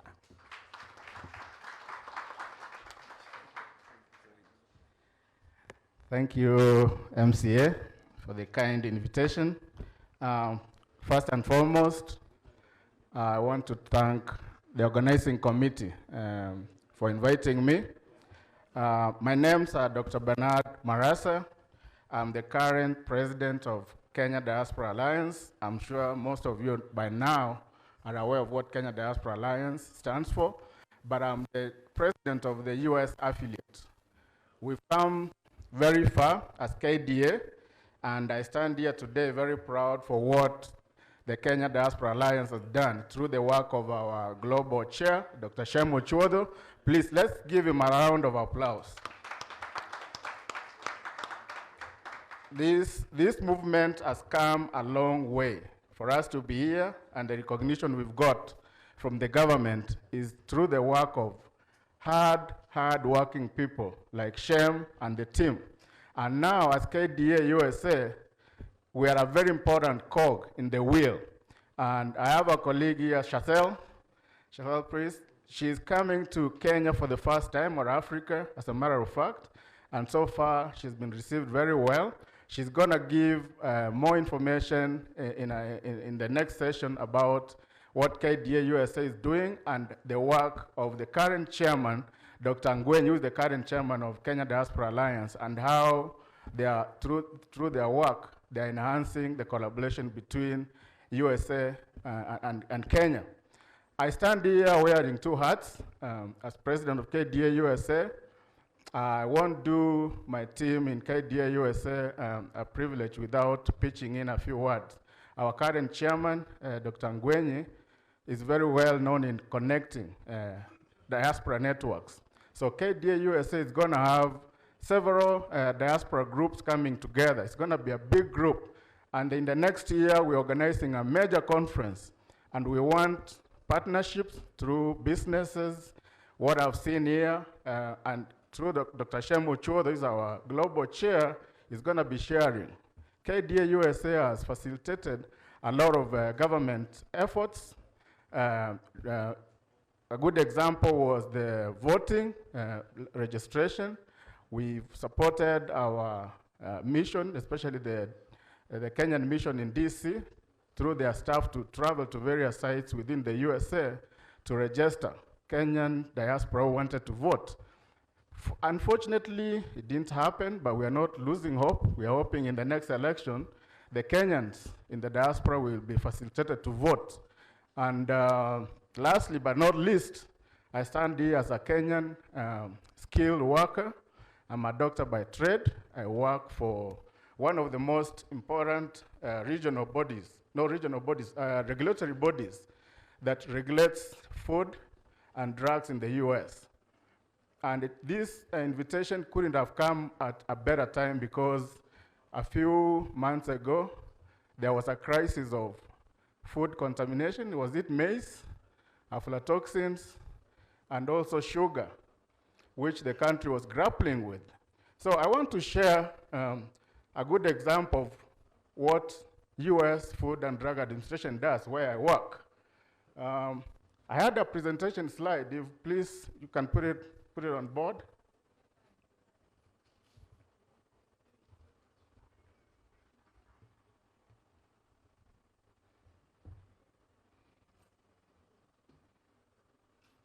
Because as part of the Big Four agenda, food security is very, very important. And as Kenyan diaspora, our skills and expertise is required in this field. And I want to share what my agency, which is the Food and Drug Administration in the US, does to safeguard their food supply and drug supply, and what as our Kenyan agencies or regulatory agencies can do to safeguard that. So that's my name. That's my office where I work. Next slide, please. So as a disclaimer, because I'm not here to represent my employer, who is the FDA, I'm here as a Kenyan to share what my agency would do in our current situation. So the comments I'll be expressing today will be solely mine and will not be representing the FDA. It's very important. Next slide. So I'll give a brief introduction of what US Food and Drug Administration is and a case studies that demonstrate the transparency that FDA has to industry and how we work seamlessly with industry to assure them that the food or the drugs that they get to take have been regulated fairly, and the industry thinks that they're being directed properly. Next. So in pharmaceutical quality, a quality product of any kind should consistently meet the expectations of the user. So be it the TV set, the car, the handset or mobile phone that you have, it has to go through a series of tests to make sure that it meets your standards. Food or drugs are not an exception. Next, please. Next. So patients expect a safe and effective medicine with every dose they take. So pharmaceutical quality is assuring that every dose is safe, effective, free of contamination. To move too fast. And this is what gives patients confidence in their next dose of medicine. Next. So what is the US FDA? This is a 113-year-old agency that started because 100 years ago, trust me, America was worse than where Kenya is. There was no regulation. People were selling snake oil, and people were dying. So the US saw the need to create an agency to regulate the sale of drugs and eventually food. So huge history. To fast track forward, this agency has gone through several modifications to make it strong and effective. So anywhere when you go in the market and you see a product labeled USA FDA approved, that's a very important seal of approval. Any American will tell you that to get that USA FDA approval means a lot. It's because the agency has worked with the US Congress to make sure that American food supply and drugs are safe. And we want to replicate that for our country. As a Kenyan diaspora working in this agency, I'm privileged to share with you what we do. Next. So this is purely what the FDA does. It's a federal agency, and its services is responsible for protecting and promoting public health through the controlling the supervision of food safety, including tobacco products, dietary supplements, prescription, and over-the-counter pharmaceutical drugs or medications, including vaccines, biopharmaceuticals, blood transfusions, medical devices, and even cosmetic or veterinary products. So we cover a whole lot of products that come into contact with not only people, but the animals. Next. So what do I exactly do? This is my office. Whenever a company wants to sell a product to the US market, they bring in a submission for assessment. So that could be a new drug. So a company has done a lot of research. You know, you do research in the labs, find a molecule you think is going to treat cancer, then you put the submission. It undergoes clinical trials. We review that clinical data and even the manufacturing process. So it's a lengthy process. Sometimes it may take 10 to 20 years to actually get a product to come to us. But when it comes, we review the clinical data to make sure that it's not snake oil. It's going to do what it's supposed to do. It's effective. It's safe. The dose is safe. Once that is done, how is that drug product being manufactured? So we review the manufacturing process from beginning of raw materials to the end product, how it's packaged. Very important. So within the agency, we have subject matter expertise who go to facilities to inspect. Say, hey, this pharmaceutical plant is manufacturing an injectable product. It needs to be sterile. We inspect how it was built. Is it meeting the US standards? And these are anchored in law, in the US Code of Federal Regulations that govern how a sterile manufacturing facility should be. I have expertise in that. When I joined the agency 7 years ago, part of the 2 years training was we were to be trained how a facility that manufactures sterile drugs, what it has to go through. Very thorough. We make sure that it passes that inspection before it's allowed to even start manufacturing. We also review incidents. So whenever there is a drug contamination or an infection outbreak, somebody has taken a certain drug, the reaction is bad, it's a very transparent process. So the citizens are actually given a lot of power. They can report incidents like this, and the agency or the FDA follows up. They investigate. If they find that the drug is not acting as it's supposed to work, they recall it, or they ask the company to investigate. So there are also policy guidance inquiries from outside organizations. The agency works with that. We get input to see that that's our agency, inspection of findings and assessments. Next. So FDA works very hard to increase transparency. If, for instance, I was to compare with our equivalent of FDA, which would be KEPS, there's a lot of information we don't understand. For instance, what KEPS does. Whenever there's an outbreak, is it investigated? If it's investigated, what are the findings? If those findings are adverse to the company involved, what happens? The FDA investigation process is very, very thorough. Whenever there's an outbreak, we are sent out there, we investigate, we find that there was lapse in the government or the facility, it's severely punished. We increase guidance for industry by increasing things like podium presentations. We go out to industry, give presentations so that the industry knows what we expect. When they submit an application, they want to say it's like a black hole. We tell them. We actually even encourage them to come to us for guidance. Use of social media, FDA website, one of the most visited websites because we publish all the information. Next. So a good example, this is a product that was recalled because there was no guidance in sterile manufacturing. And the company basically put out the announcement, and this shows you how well FDA works. Because the product was not meeting the FDA standards, the company went out and put out, and they do this on a regular basis. And this is what we want to see happen in Kenya. When you see a product like, say, for instance, food like maize flour is getting contaminated out there and people are dying or getting, I don't want to say whether it's proved, the cancer incidences in the country are very high, and a lot of people are saying it could be because a lot of people are being fed food that is probably contaminated. How do we prove that? We don't know. So until investigations are done and there's a causal link, then the millers can be put to task. So we need to learn from an agency like FDA on how we do our regulatory process and oversight.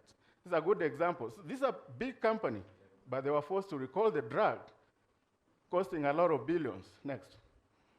And that's the company announcement, what they went through, and what I'm sharing here is actually in public media. This is not anything confidential. It's put out there for the public because they know we are working for the public good. Next. So whenever there is any problem, these are the kind of FDA enforcement actions. They first give them a warning letter. Say if your company is found that their manufacturing practices are not meeting the FDA standards, they'll send a warning letter. They exceed what should be a warning letter, they get a cessation. Cessation is basically telling them we are not going to allow you to continue manufacturing.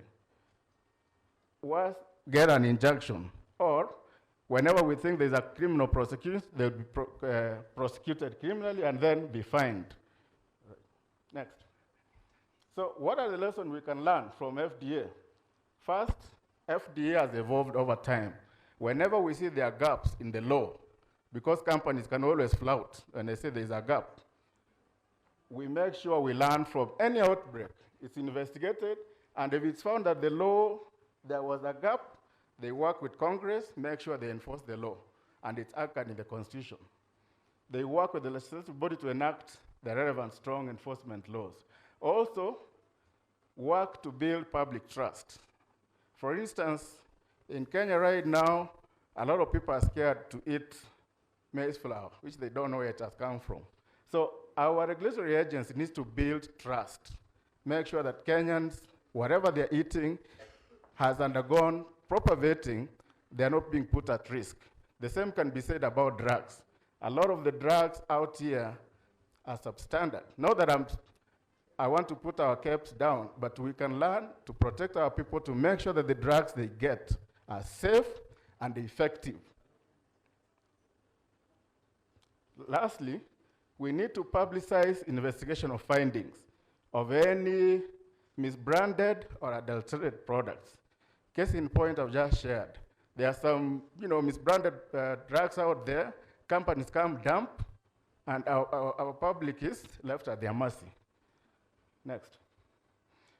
I want to thank you again. That's my agency. It's in White Oak, Maryland. I sit somewhere on the third floor there. It can't be seen very clearly. If you're within Maryland, you're invited to come. Thank you so much. Lastly but not least, I want to pitch. I know we have our global chairman here, Dr. Shem Ochwotho. We couldn't be here were it not for the work that Dr. Shem has done. Please, let's give him a round of applause.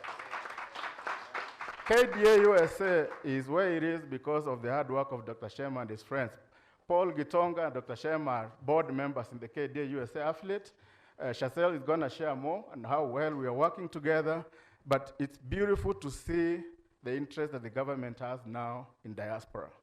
We need to move forward, increase contact with the diaspora, the skill sets, see where we can help. We are not, I look at how well China and India is utilizing its diaspora. And you look at a country like Kenya, which has a great, enviable skill set out there, who are willing to come back and give back for free. I get called to consult in Europe, and I say, I long for the day my country will invite you and say, Dr. So-and-so, please come and sit on this board and tell us what we need to do. I'm glad Dr. Shem is going to give some presentation to the BBI. Dr. Shem, please present our humble request that I know the government wants to use diaspora. Let them use us meaningfully. Not just sending remittances, but also use our skill sets. I rest. A big clap for Dr. Masara Bernard, President of the Kenya Diaspora Alliance USA, and also member of the U.S. Food and Drugs, Inc. Well, ladies and gentlemen, that was quite a... Still what you saw, the slides, I think you can get copies from the website. So for those of you who also would like to interact with Dr. Masara, he is going to be around, so you can always talk to have a chat with him over the health break, that he can give you more, and maybe you can exchange more notes. Thank you very much, Dr. Masara. Big hand again for Dr. Masara. And ladies and gentlemen, as I mentioned to you earlier, that this afternoon we're going to host the CS Minister of Health, and I would like to invite the Global Chair of Kenya Diaspora Alliance, Dr. Shem Ochwotho, to come forward, and he will introduce the CS. Thank you. Thank you very much, Topi Leambela, our chief guest this afternoon, Madam Honorable CS in charge of health. Topi himself is a returnee from the UK. I'm UK, both UK and American trained as well. So we're in good company. Topi, thanks a lot. I wanted just to mention before I invite our key guests on the high table. While a member of parliament way back in 2001, Honorable CS, 6 of us from the Energy Committee were sent. Kenya was then thinking of establishing nuclear center or nuclear power services. While in Brussels and being conducted around a tour, after 25 minutes, we were, I would say, rudely disrupted and told, gentlemen and lady, we're sorry we have to disrupt the tour because it's a chief inspector of nuclear energy who has come all the way from Austria, Vienna, International Atomic Energy Agency. So we are taken aside to have a cup of tea. After about 15 minutes, a gentleman comes in a white apron, and we are told this Dr. Otuoma from Kakamega. Dr. Otuoma, just stand up. Just stand up so that we all can. This is one of the world's leading nuclear energy experts. This is the sort of people we have in the room. Alan Ragge, please just come briefly. I'll donate to you 3 minutes just to share from grassroots, Mashinane side. Just come over, just share a bit of thoughts. Then I'll invite Shazel. Shazel is an African who is coming to Africa for the first time. But for the first, Alan, give Alan a little makofi. Thank you. Cabinet Secretary, Honorable Sisri, I want to also appreciate Dr. Shem Ochwotho, who was the only technician who learned my first buy of a computer in Nairobi. And believe me it or not, I would get some guys from government queuing until 2 a.m. Waiting for Dr. Ochwotho's intervention. So I think with that leadership, we hope that the diaspora have the right leadership. Thank you very much. I start here as Alan Ragge. I manage a network of NGOs learning or working on HIV, TB, and malaria. In the recent past, working on improving uptake of immunization. I want to say that in this country, we are very proud, working closely with the Kenya government. And I want to appreciate Honorable Cabinet Secretary, because early this year, we asked her, is Kenya going to donate money to Global Fund? Are we going to say thank you? And she did it. We actually were able to raise 6 million. So again, thank you very much. That's the kind of leadership we want. It's just not another person appointed, but somebody who will follow through. And that's the kind of Kenya we have, a good environment. The thing that I want to say here, the purpose of us being here is actually to celebrate who we are as Kenyans. I come from the village in our diaspora because I don't come from Nairobi. The only difference is I take an hour to my diaspora. But the most important thing is we have contributed a lot of money to our communities. We have made a lot of difference. The challenge is, what else can we do beyond that? We have been given by the leadership the opportunity to look at Agenda 4, that is health for all in this country regardless of their financial status. you have an opportunity to make that happen. The mother, the brother, the sisters, you give money. You can actually help them move to the healthy center, be treated, and we don't have to raise any more money. A couple of years ago, we did put a report, who pays for health in Kenya? And we realized we do it from out of pocket. In other words, we do Harambee, which was very good. Now is the time to do to have a turning point. And that's what we are being given. Through USC, we can actually be able to realize that every Kenyan, regardless of their financial status, regardless of time of the day and hour, they can actually be able to access health. With the leadership of the CS here, we have actually had, like we were told in the morning, we have tested USC in 4 counties. What we need now is to go back to mashinani, get our people know the government can actually make a difference, but we need to ensure that we know the value of contributing and getting groups together to identify what are our issues, how do we use the resources available, whether it is the money we said, whether the money government is doing or the county governments, and how do they pull that together so that we can push pressure on the cabinet secretary to make those things happen. What we do not have is actually an ability to get out there. But I know as a diaspora, you can actually be able to do that.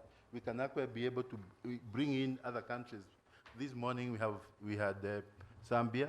I don't know why Zambia cannot seek medical attention in Kenya, like for medical tourism. You can actually help it. And therefore, we need to actually create a partnership between the diaspora, the government, and ourselves. We can make a difference. Thank you very much.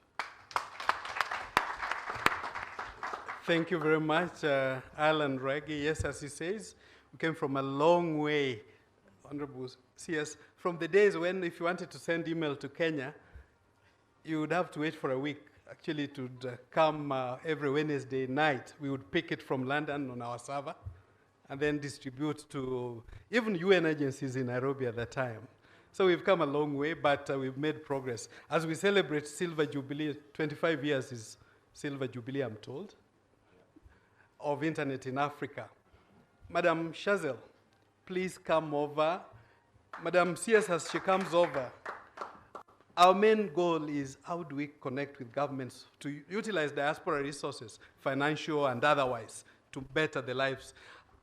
Shazel is here for the first time to her homeland. Give a round of applause. 3 minutes. Asante sana. Kenya!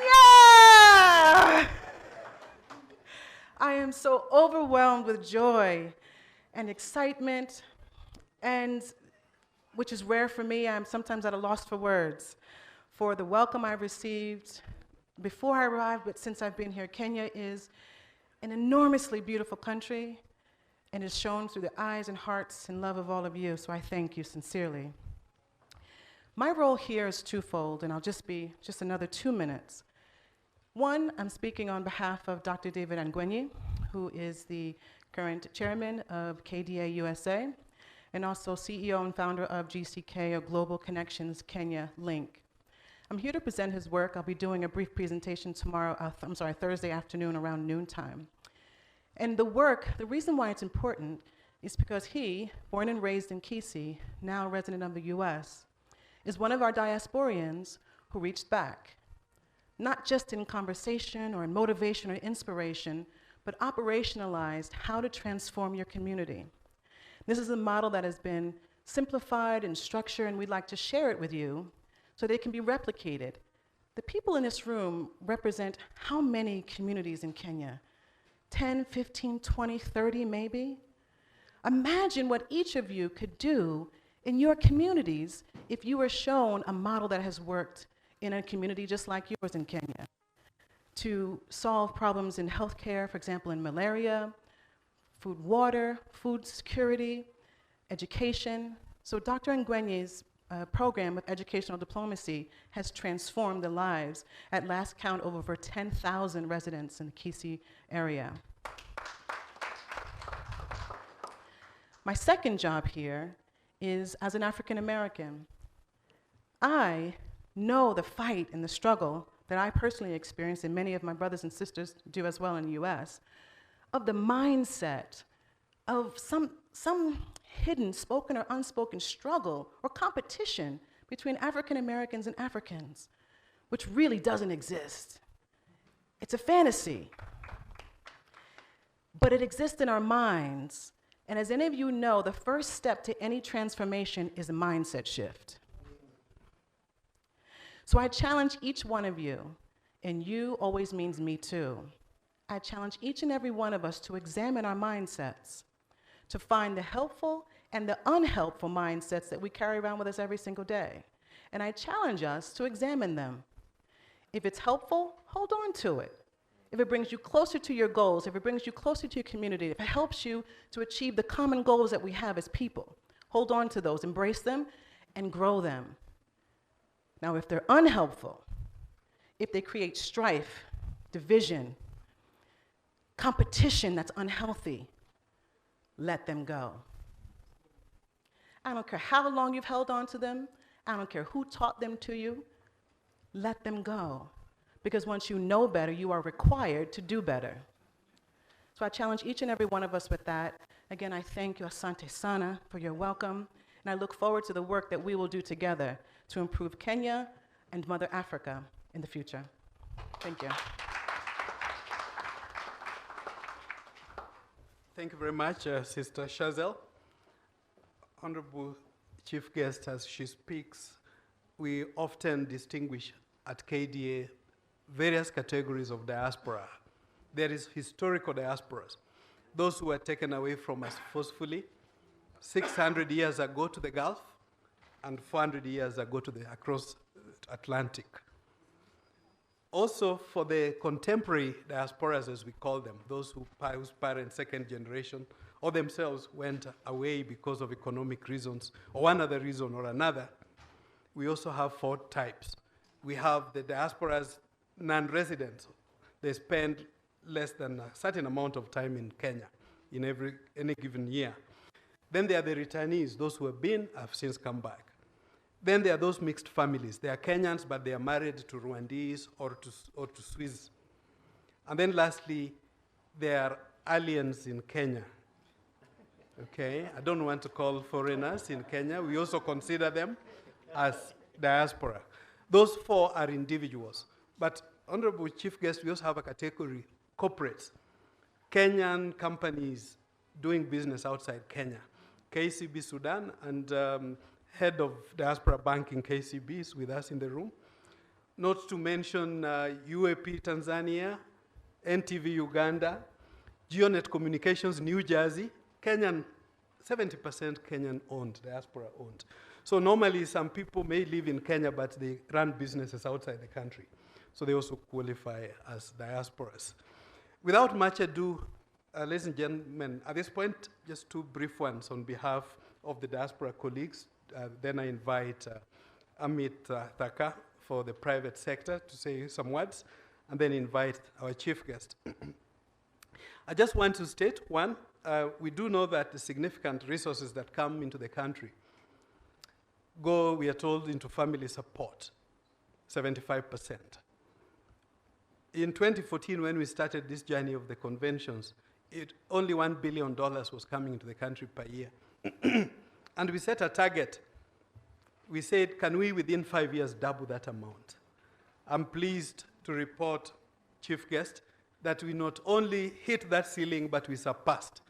Give yourselves a round of applause. $1 billion to $2.8 billion. We almost trebled in 5 years. We have now set a new target, which we hope is going to be a resolution here. We want to work with the private sector and government, both at national and county levels. And the brother CS of devolution affirmed in the morning that readiness of government at both levels to work with diaspora and private sector. To double it in the next 5 years again, we want to meet and say, can we now be talking 5 billion rather than the 2 billion we are talking about? And not only that, we also want to increase from 25% only going into investment to 30%, so that more of this money goes into productive sector. We believe it's doable if the environment that government is already improving can improve much further. So that's a new target we are setting, but we cannot achieve it on our own. But if we work with private sector, and there are about 30 corporates, we are hoping when we are done, you will at least pass through one or two. We have booths outside, at least to motivate them, because without these companies and the private sector that Hamid stands for, we wouldn't be able to assemble like we are doing. There are many in the room, I can't mention all of them. Dr. Orinda, for example, has been consulting for many African countries, Nigeria to Namibia and so on. Give him a round of applause. There are many other senior colleagues I can't recognize. Dr. Bogonko here, Dr. Just Wave. He's told us next year he's sponsoring all this event from the US. So there are many in the room. The good thing is, Honorable Chief Guest, we have people from 44 different countries if you were to enumerate. You find ranging from Cayman Islands to Fiji Islands to Germany to France to UK to Juba, Sudan, South Sudan that is, to Botswana, to Namibia, to Zambia. You find people from those domains here, and they're doing fantastic things. So without much ado, I may just mention one area we are very keen on. Although some people say that much of this money is just going for family support. But what could be more important than family support? For example, in providing the basic services, food, health, education. And it's in this regard that as Kenya Diaspora Alliance, now talking as chair of the alliance, we appreciate what Excellency decided to do to recognize these four sectors as being very key. So in this entire session, event that we have, we've scaled out the 3 days, half a day each for each of those four pillars. And this afternoon, we could do no better than looking at beginning.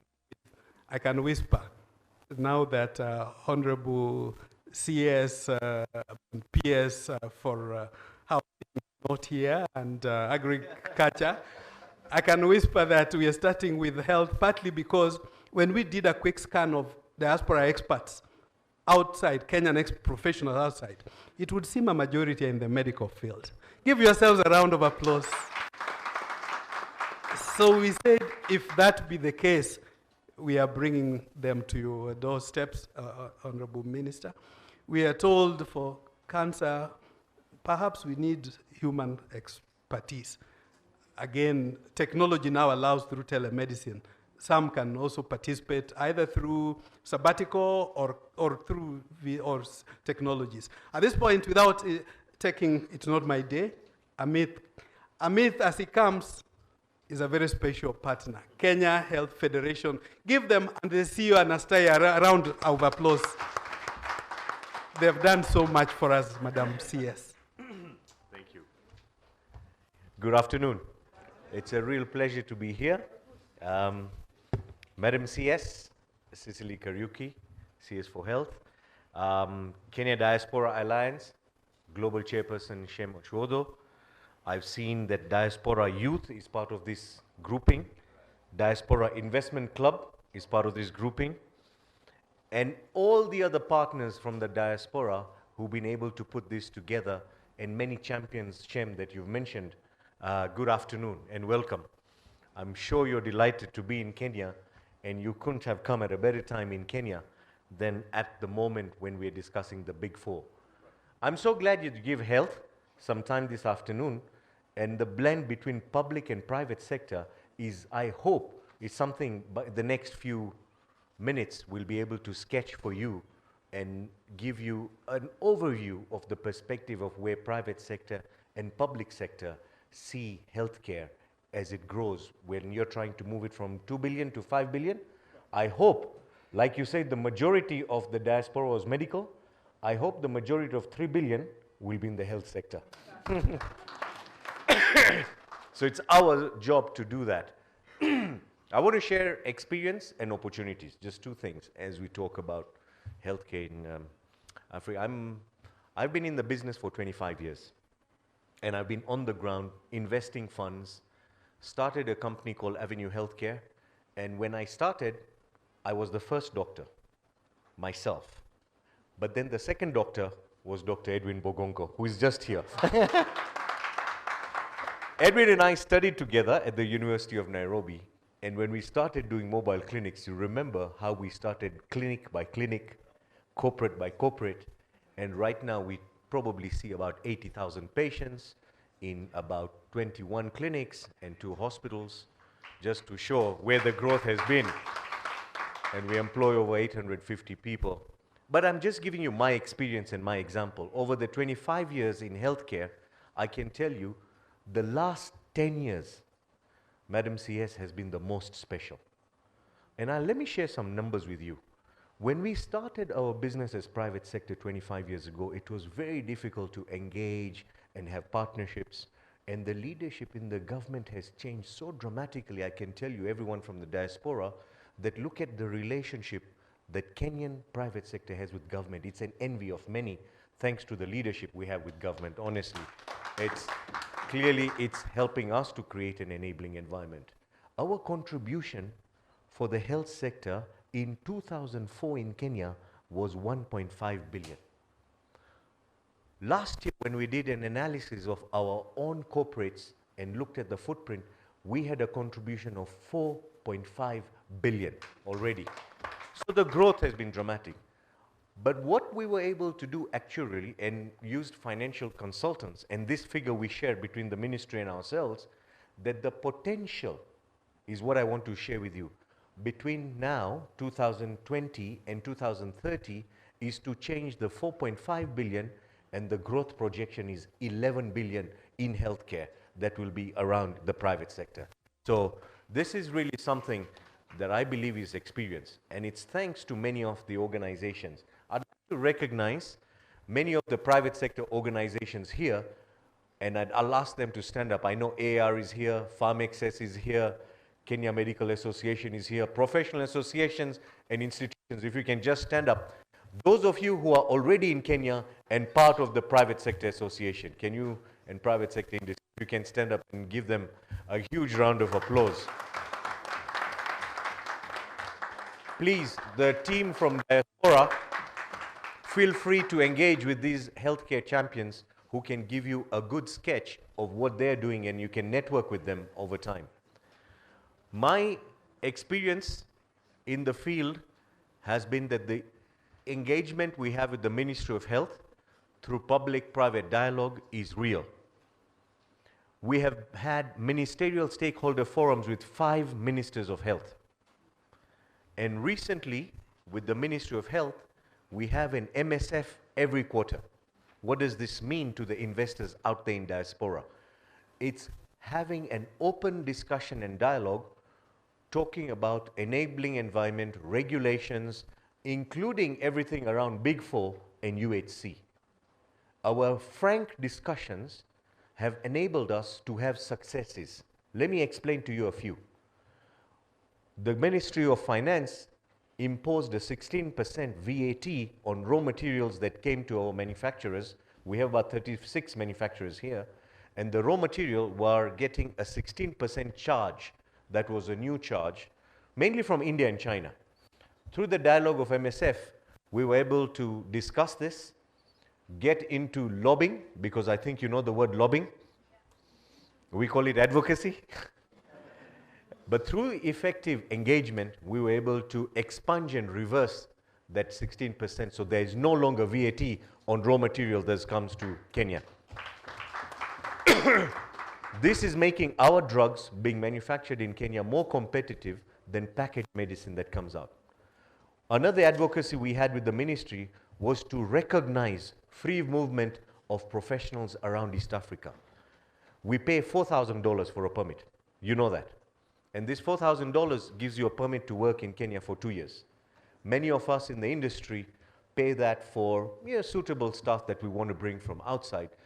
But Rwanda, Uganda, Kenya have now removed the permit fees of $4,000 to have free movement of health workers around East Africa.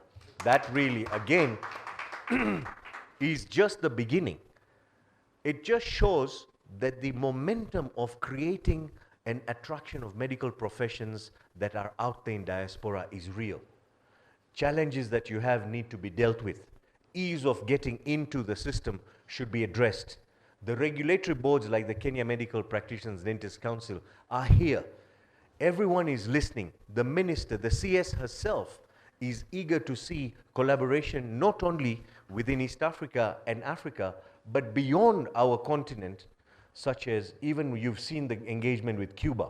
And recently when we had the ACP and the Caribbean, you've seen the engagement that goes on. So the engagement is absolutely real. It's not just a talk, but engagements that you see action being pulled through to make healthcare more robust. Now let me talk, this is really an experience that I've had. In the last 10 years with MSF, with Presidential Roundtable, no wonder the Big Four agenda includes healthcare. At the February meeting when I was with the President Uhuru Kenyatta on the panel, I asked him, you had so many choices and so many needs in the country. When you decided on Big Four agenda, what made you choose health? What ticked you? And his answer was as follows. He says, when I traversed the country from county to county, one thing that kept being said to me was families, when they have a sick person in their family, several households are sliding into poverty because of catastrophic expenses. And that is what sparked him to find a solution in healthcare so that there will be healthcare for all, no matter where you are in the country, no matter what kind of condition you face, and no matter what socio-economic condition you're in. So the UHC for Kenya and health, quality, affordable healthcare for all was actually a reality from the grassroots. It's not coined from the papers around strategy and economy, but a reality of what we need in the ground. What does this lead to? When this was actually announced, you know that the pilot phase is just over. And I think we've completed a year. And Madam CS might share with you the kind of learnings we may have had. But let me share from the private sector lens what we believe. We believe that the opportunities are going to be immense. We've been growing at an average of 17.5% year on year, and the best growth in our sector has been the distribution sector. Some of our distributors have grown almost to the range of 30 to 35%. If you have effective products, cost-effective products which are of quality, and you register them in this country, and you are able to sort out logistics, and you don't pass on those costs to the patients, you will have a competitive edge in this industry.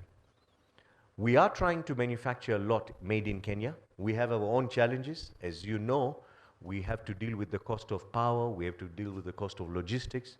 We need to deal with the cost of employment. When you look at our rates compared to maybe even Ethiopia, you've seen the story of KQ and Ethiopian Airlines.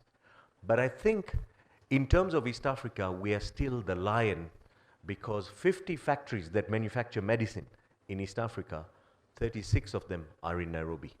And we are on a growth path. There is no doubt about that. We're also changing. So the opportunities in healthcare are really circled, I would like to tell the diaspora, in two areas. As you look for investments and coming back, there is the immediate opportunities under UHC, and then there is the long term. And let's be very clear about this, because not everything in the health system is an opportunity. So let me paint for you a reality picture. When we have UHC funding increasing from the government and we start getting engaged, our first opportunity and the immediate matrix is the bubble of supply chain. The supply chain is become so strong with us that our relation with KEMSA and our invoicing with KEMSA has gone up. It's done two things. One, it has started making factories become a little bit aligned to GMP standards and traversing towards WHO accreditation. But it's also done something about getting qualified people in the factories to come in and start making quality drugs. If you have any area that will help us to become better in quality of supply chain, I think it's a great opportunity. There is also the medical devices, surgical and consumables are all supplies that we need. But supply chain, I would say, is the immediate big bubble matrix that we're looking for. On the second side, on the immediate side, I would put the whole idea of digital innovation and technology. Diaspora team, you are really savvy. You are connected, many of you, with organizations in Palo Alto, Silicon Valley, and many others. If we can use the mobile platform and effectively convert healthcare from hospital doorstep to homestead, I can tell you not only the financing and delivery of your money for care, but also making patients receive care at home quicker, faster, and more reliable is a business opportunity around digital health and innovations. Finally, as I end, the long term will be around blended approach in public-private partnership, around healthcare service delivery, under project management, leasing unmanned and unutilized facility in the public sector, looking at KNH, which is trying to build a 300-bed hospital and coming for project management. So there is an overlap. There is a great amount of opportunity, I can tell you. As someone who's been in the business on the ground for 25 years, there couldn't be a better time for you to start discussing healthcare practice and healthcare business than now in Kenya. I wish you the success, and I hope to really see you engaging with us and creating partnerships with the Federation. Thank you, Shem, for the time. Thank you, Amit. Well done. Thank you. Can we give Amit a round of applause? Thank you so much for talking so eloquently for the private sector. Honorable Minister, I just wanted to mention we have in the room also leadership, top leadership of Kenya Medical Association, representative of the President and the CEO. We have other major actors like CEO of Farm Access and other private sector in your space. But I wanted also to acknowledge and recognize media, particularly diaspora media. Cham Media and Chris Wamalwa. Chris, are you in the room? Or is stepped aside? Right at the back. Give him a round of applause. Chris operates in the US in what's called the first state, I think, Delaware. So, but he always every week writes. So we're in good company. And Alex Chamwada. Alex may not be here, but Cham Media. Cham Media is in the room. Just give him another round of applause with Daring Abroad. Daring Abroad on KTN. And Debal Ainea. There is no better friend of diaspora among the panelists. He's our MC also. Debal just wave. Give him another round of applause. I'm just picking on this, Honorable Chief Guest, because they have helped even increase awareness of diasporas and also to reconnect us. Lastly, before I call Honorable Minister, I wanted just to revisit the aspect of historical diasporas. Last week, during the SCP, I had the privilege to attend a cocktail engagement with the Right Honorable Prime Minister of Jamaica. And he did say, look, you Kenyans and Jamaicans, we have many things in common. Just to underscore that we are one people.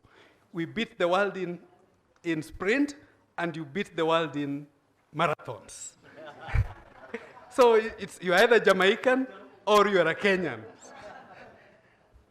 And in that regard, I'm reminded, Ghanaians seem to be racing a little ahead of us in the year of return in cultural tourism and investment, business tourism, and so on. But Kenya could be very close, and I wish in this regard we could take you from Excellency the President. Earlier this year during the summit, AU summit in Addis, he hosted dinner in honor of the year of return. Our plea is, can we raise behind Ghana to get these diasporas who want to invest here? As an example, earlier this year, there is a Kenyan smartphone. I don't know how many in the room know that there's a smartphone designed, engineered by a Kenyan telecom engineer. You see, only 4 know. There is a phone called Silk, you can Google, already 9,000 units sold in Nairobi or in Kenya by Kenyan engineers. When an African-American team had, they instantly ordered for $500,000 worth. They said, not because it's such a fancy phone, but they said, this is African. This is ours. So opportunity that we have. As I have the honor and pleasure, I must underscore that about 2 or 3 years ago, we were talking about knowledge management and youth engagement. There was no better person to involve than the then CS in charge of, I think, public, because gender and youth were under her docket as well. The Honorable Minister very promptly accepted, but I remember that day there were other things happening at the house on the hill. We still got her apology. So I want to underscore that Honorable CS has been an excellent friend of the diaspora. Can we put a round of applause as we invite Madam CS, come and address your people.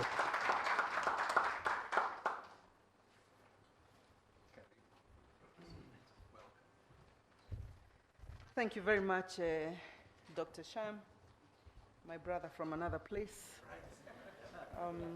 Colleagues on the high table, colleagues from the sector, colleagues from the diaspora, members of the fourth estate, invited guests, ladies and gentlemen, good evening.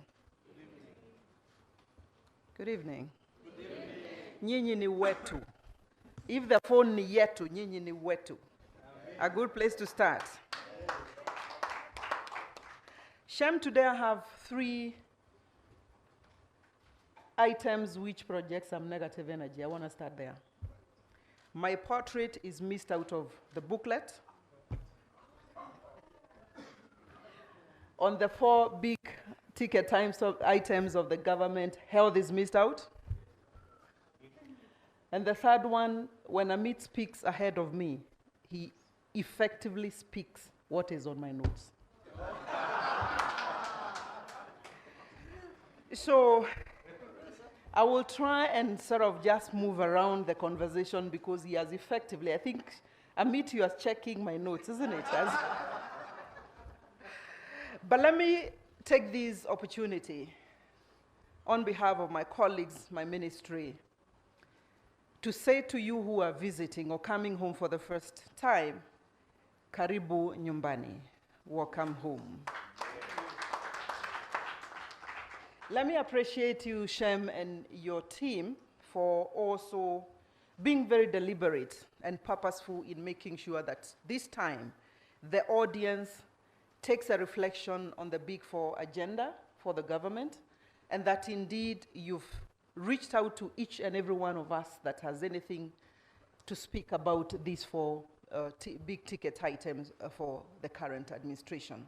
I want to thank you that you reached out to me. I want to take a reflection and look at universal health coverage as it forms one of these big 4 ticket items and say 3 things. Once achieved, we will be happy to confirm we are well on course in our UHC journey, or indeed we have attained. But let me caution that it is a journey. We must aspire to get there, but it becomes a mirage. As new disease patterns emerge, as new challenges confront humanity, UHC then becomes that. But our determination to work towards the horizon has been exposed by His Excellency the President in December 2017 when he peaked out. And Amit, again, looking at my notes, has said how we ended up there. So once we have attained access to quality health services without exposing particularly the vulnerable populations to financial hardship, we'll reflect and say that is what characterizes UHC. This, therefore, UHC marks a major milestone towards the aspiration that was, in 2017, communicated to the people of Kenya by the President. On December 13th, last year, we marked the commencement of what was viewed to be a pilot phase with a target of 3.2 million Kenyans, a journey that has been full of lessons, both positive but also confirmation of gaps that exist. It took on a focus of system strengthening, matters around human resource, matters around availability of supplies, commodities, and non-pharmaceuticals, matters around governance of the health system, as it were, among others. Now, we focused on 4 counties. Machakos, because of its high rate of trauma cases, given where it's located, we've recorded most number of trauma cases shared between Nairobi and Machakos. Isiolo, because the persons that we have there, again, are very unique in terms of the lifestyle, being nomadic, also registers one of the highest maternal mortality and newborn mortality. Number 3, we picked Kisumu because in terms of the communicable or infectious diseases, the highest rates are recorded around that part of the country, and therefore it was a good place to learn. And we finally picked Nyeri, the non-communicable disease conditions, and in particular, diabetes and hypertension, again recorded as highest in Nyeri. And it was a deal negotiated, agreed upon the Ministry of Health on behalf of national government and the counties in general, and we agreed to pilot for a period of 12 months. Key lessons have emerged, and I have no intention of converting you to either be a governor, because that's a competitive position, so you understand. Neither do I even have the moral authority to think you can be a medical doctor. I am not one. I've been with farmers for 15 years, and I know farmers suffer because they have to look for doctors, and that is the constituency I represent. But the following lessons are important to take out for those who are looking also to invest in whichever capacity, either through social or actual private sector capital. There is need for us as a people, as a country, as a system, to reorganize our health system so that we focus more on primary health care as opposed to facility-based curative interventions. Over time, KMA and my colleagues sitting here in the sector will confirm through the training that we've gone through, but through also the way the system has been laid down, we have ended up being a people who move away prevention being better than cure to cure being better than prevention. As I grew up as a young person, I knew that dispensary next to my mother's house would actually sort out and fix a lot of my problems, health problems at that point. I knew that being immunized was common sense, and my mother knew as much. I knew that also issues of physical well-being was equally important, and it was a very central part of our school system then. Fast forward, you can guess my age, that has collapsed. And it has collapsed so that today, with a sneeze and a flu, I go to Kenyatta National Hospital. I go to Nairobi Hospital. I go to Kiambu Level 5 Hospital. And so the system over time has given in to that. We are saying a primary health care approach is a common sense avenue for us to follow as a sector, as a people.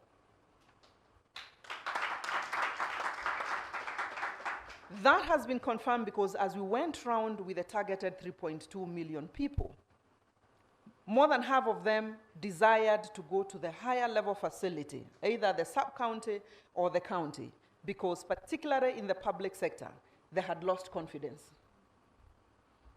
But they had also been told it's okay to go to the higher level because that's where you find a doctor, that's where you find a clinical officer, that's where you find a nurse, and that's where they speak to you nicely. We are saying time has come out of the lessons we have picked for us to go back to the basics. We've also learned the reason we call the health ecosystem a system is that it must progress to give service as a system.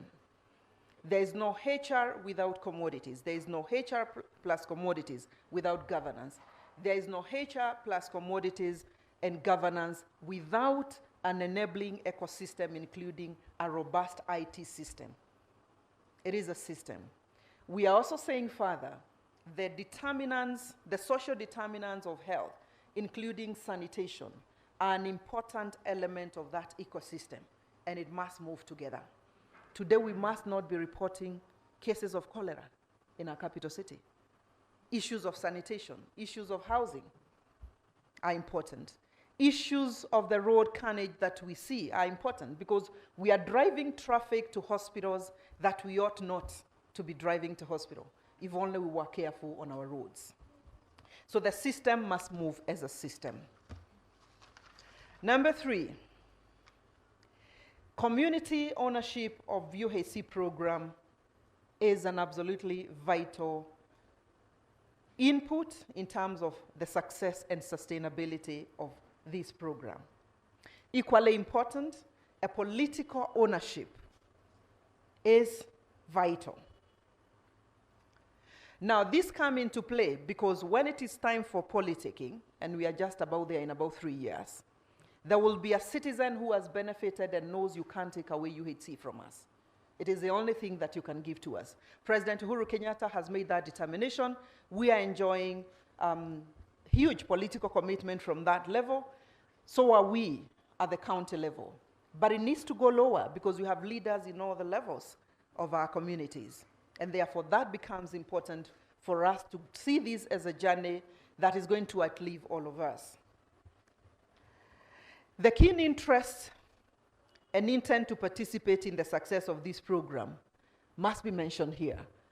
We have enjoyed lengthy meetings with the governors, indeed very lengthy. Half the time I think I earn a salary for sitting with governors. So we can convince them, so that we can say, yes, this is a devolved space, but for the time being, we need to work together, we need to collaborate, we need to plot the plan together, we need to begin reorganizing the delivery system one more time together for us then to come back and say, policy is where we belong. Capacity building as a ministry is where we belong. Standardization is where we belong. But for the time being, we're going to join hands, do some catalytic interventions jointly, and we let it be and bring back confidence, particularly to the public sector service delivery system. Finally, utilization of technology can also be of great use in the journey that we are walking moving forward.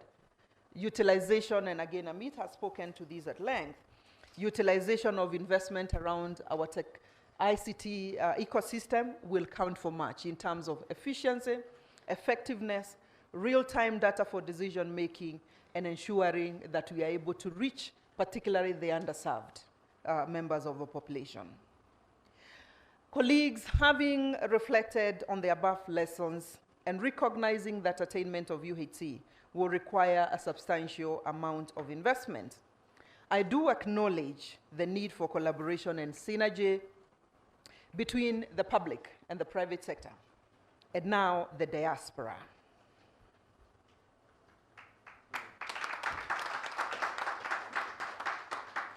I hasten to note that the public-private partnerships do complement government investment in a very huge way, and in health service delivery, whereas we are dealing with the public good, a time comes and we say there must be business models that we invite to be able to help us in closing the resource gap. The diaspora, therefore, from where I sit today, makes one of those strategic partners moving forward. In addition, the private sector in Kenya does provide 50% of the healthcare services. And so it's important and worth to be recognized, just following after what Amit said. There is a huge opportunity going forward. Just taking a reflection on some of the areas, again, to echo some, Amit spoke about some, perhaps not in such detail. It is a recent study confirms that there is $65 billion worth of dollars in investment in the coming 10 years, waiting for the private sector to take up. Some of the areas move around technology, telemedicine, e-learning, among others. Another space is the field of diagnostics, including what Shem spoke about, issues of early detection of cancer, heart diseases, interventional radiology, and radio-oncology, which are essential for us as a population at this point in time. I take a reflection that we have about 48,000 Kenyans being recorded every year to be suffering from one or another form of cancer. From my colleagues who've been there ahead of me, that today we are importing normal saline. Unajua ile maji tunaweka hapa, ile. Amit, you know that one? We are, we are actually importing that into the country. Water, maji, importing. So you sitting there and listening, please go and do some feasibility study and begin coming, because we are going to shut that. Because there is no justifiable reason today. No reason whatsoever why that should be happening. And we are going to use both incentives, but you're also going to use the law. Supply chain and logistics, investment in logistics, Amit spoke about that. I may not dwell on that much. Matters of innovation, medical education interventions, huge opportunity for us. Data for decision making can be improved through advancement in big data and disease surveillance. I was just having a chat again with the chairperson there in terms of the opportunity around disease surveillance. Promotion of prepayment and provision of complementary health insurance services still do exist. Finally, I'm looking at utilization of an agency model, providing an opportunity for private sector engagement in the promotion of primary health care. Colleagues, let me veer off a little bit and speak about NHIF, because when you speak about complementary health insurance, it means it is a good place for me to be able to say what's happening in NHIF. We have taken a very, very critical look at NHIF in terms of its current setting, historical setting and where it's coming from, and its potential to be able to help us deliver on UHC, particularly from the public lenses. Verdict has been reached that we have to reform. We have to reorganize NHIF from the governance framework around the institution, from the business model, the business processes, and indeed also looking at it in terms of the interface with the private sector. That journey, which is currently discussion, waiting endorsement by the cabinet, is one that is going to also give us a more robust, a more dependable partner, a more reliable partner, a partner that is more versatile, and that can be held to account by citizens.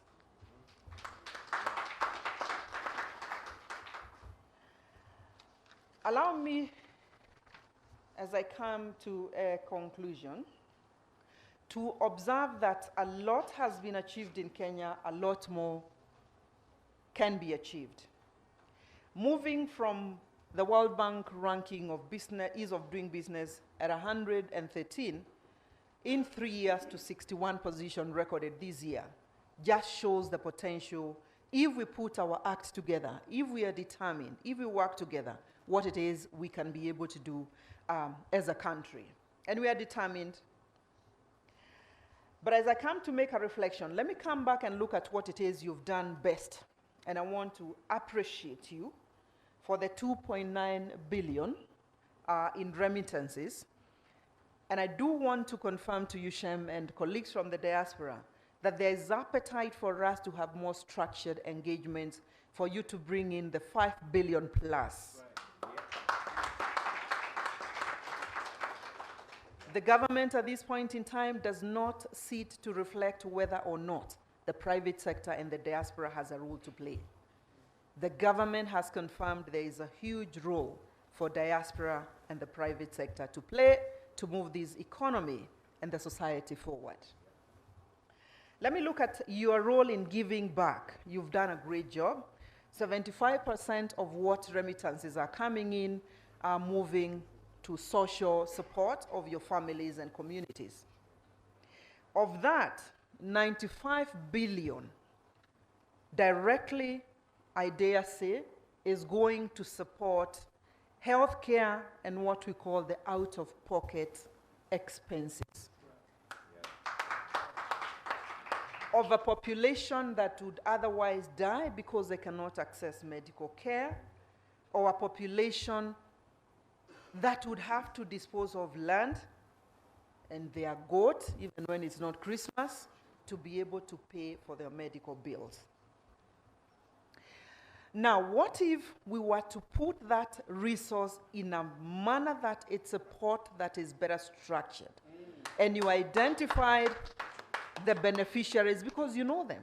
They are your parents, they are your sisters, they are your neighbors, you know them.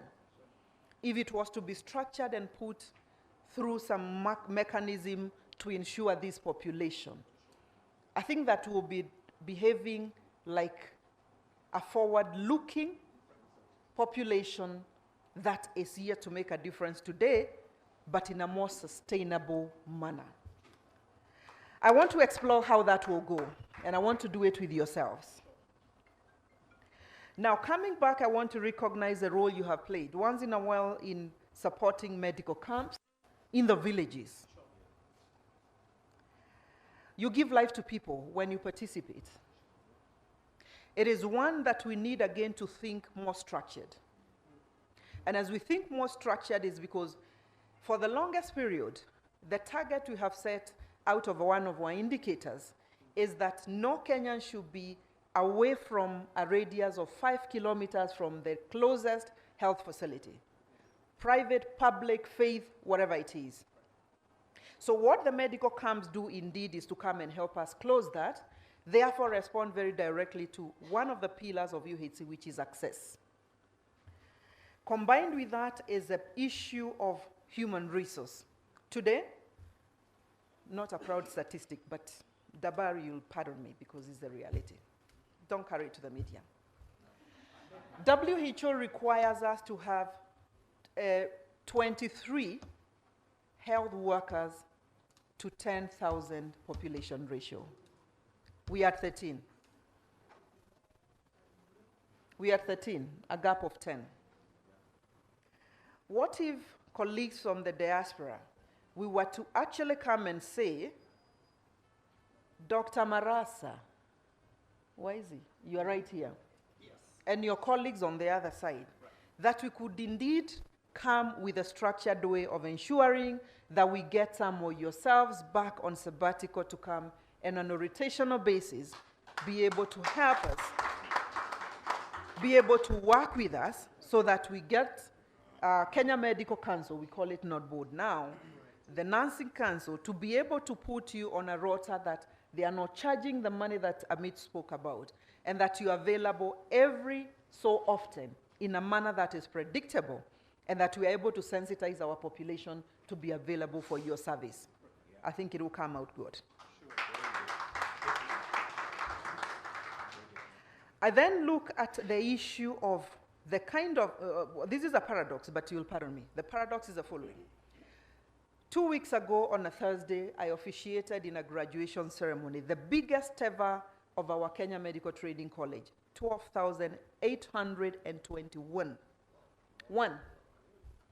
Last year, a similar ceremony, we had 10,000 human resource at the middle level, the most sought after. Yet we say there is a gap that WHO has given us and exactly who is working in the system. And the spread, you can begin to say, gives us an excess. If you were to employ everybody that has graduated, we would still have an excess in the market. What if you became my export avenue? Because we have bilaterals with a handful of countries, not so many of them, but we are looking to say, as opposed to having some of these human resources, particularly at the middle level, remaining in the country and doing odd jobs, they need to be in a structured way be moved to the markets where they are in demand. We have some, we can take a few more on condition they come back when we call them. So again, I see that as a big opportunity.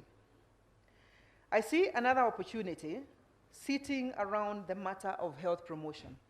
If we agree like I do, prevention is better than cure, then we must keep our populations away from facilities to the extent that we must go to what is a basic common sense in terms of health promotion and health prevention.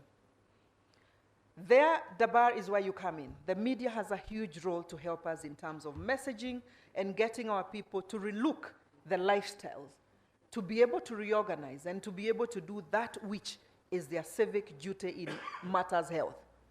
It's pointless to be a chain smoker and expect that you are going to be well at my age. It is pointless to be in Burger King, KFC, I didn't say that, every day and expect to be healthy. It is pointless to think that you can sit from morning to evening 365 days and expect at my age you are going to be healthy. That is an issue of health promotion and education, and that is where you come in very, very handy. And so do you, because every one of you have your audience, and I think beginning to quickly change the way we respond and behave in matters health will count for much. I have learned that if we go back to matters of health promotion, health prevention, 80% of our health care needs will be sorted at that level, at the community, at the household, at the individual level. And so it's a worthwhile investment. Amit, your hospital will still run, believe you me. Because there are those people whose health status still require them to access support from facilities. So it's going to be a win-win situation, and we can direct resources to where we most need them. I'll conclude by making this observation. We, as a country, are facing or are in a very interesting time in terms of transition. We've had an economy rebased to lower middle income. Is that it? Sure. From the year 2022, 21-22 financial year, we begin transiting to be able to behave like grown-ups. Because when you go to that level, then this is what happens. You don't behave like you're waiting. What that effectively means for us is that of the 365 billion currently invested in the health sector, about 27% has been funded through partners, and particularly the traditional partners. And several of them will begin transiting from the period I've just cited. It means for us then, using your networks again, Shem and Diaspora, my colleagues in the Diaspora, is that we need to very, very keenly then watch over philanthropy, resources, which we have seen a good appetite from where I sit, to be able to come and help us manage the transition. We have a handful. I think that there are few more who are waiting there in terms of helping us stabilize the ship. You can convert yourselves into that space. Shem. Right? Because actually, as a matter of fact, part of what it is you are doing and the remittances which you are moving to families, then ending up in the health system, is effectively what it is you are doing in a very indirect way. So you can, even as you look for new ones and other friends, you can also convert yourself in this very structured conversation, which I think I would like for us to have away from here. I am very encouraged with the active participation that I have seen. What it is I've managed to get from the chairperson here, I am very convinced that we all have an appetite to support the UHC journey, and I can assure you from where I sit it's going to be a reality.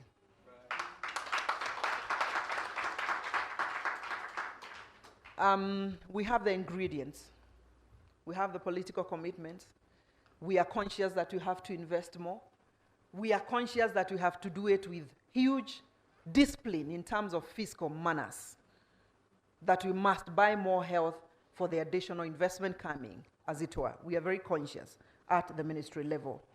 But we look forward also to listening and cultivating, a partnership that is going to outlast us in the space of health. It is a unique place. That is why it is left in the booklet. Shem. It's a very unique sector, It's a sector where, in fact, Amit, here they are clapping for us. We never clap for each other. No. Everybody is either sick or in a hurry to go and administer drugs. So we don't even remember to say thank you when you do a good thing. So it's a very unique sector. And I really, really do appreciate that we're starting off this conversation with this very unique sector. Your experiences where you come from for me as professionals will count for much. I have shared my contacts here with the chairperson. I like to listen. We didn't get it as right as Ghana did the first time, but you know how we do it. We get it and we go ahead of them. And I think that is where we are. I'll conclude by quoting my favorite heroines in life, Mother Teresa, and I quote, "What I can do, you cannot do. What you can do, I cannot do. We can do so much by working together." That's a space I want us to take moving forward. End of quote. God bless you as you find your legs back home. God bless you.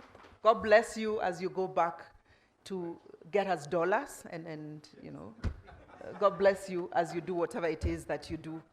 And do join us on this very exciting journey. Kenya will never be the same again.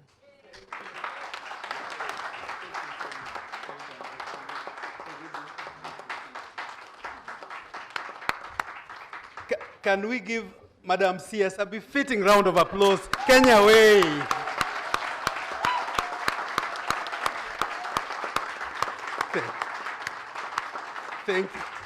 Thank you very much. Be seated, Madam CS. It speaks for itself, as you see. And these are Kenyans and Africans and Africanists talking from the bottoms and expressing it from the bottoms of my heart. As I hand over, or before I hand over to the MC, Topi, with the permission of the chief guest, maybe 2 brief comments. Madam CS, is it okay? 2 questions, if anybody has, you can take.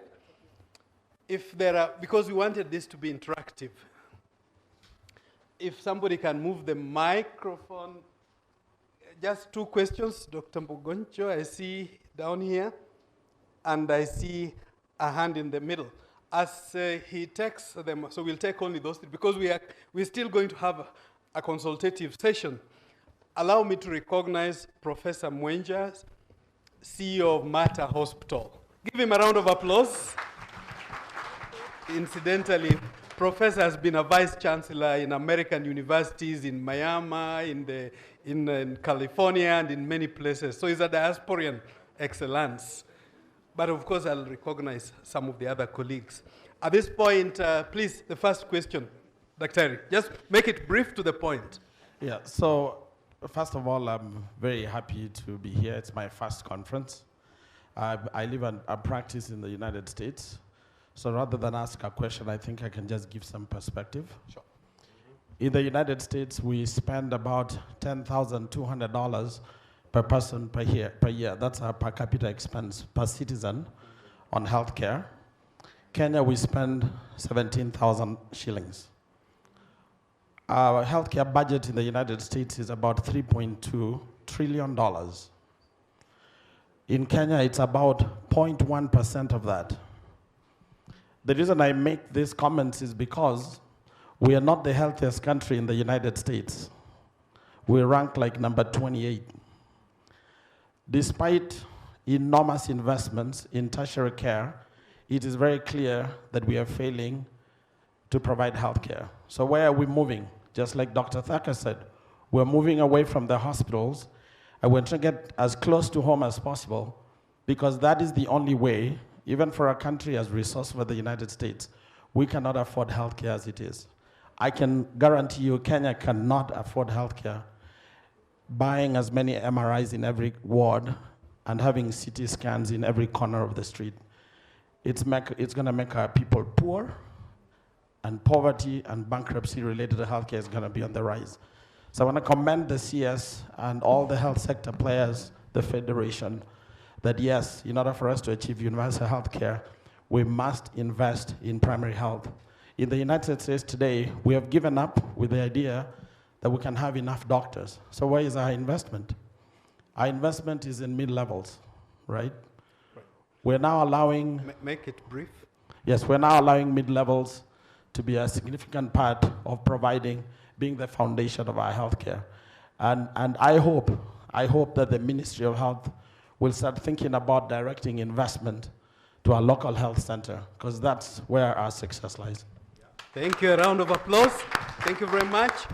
There was a hand in the middle, a lady, green top.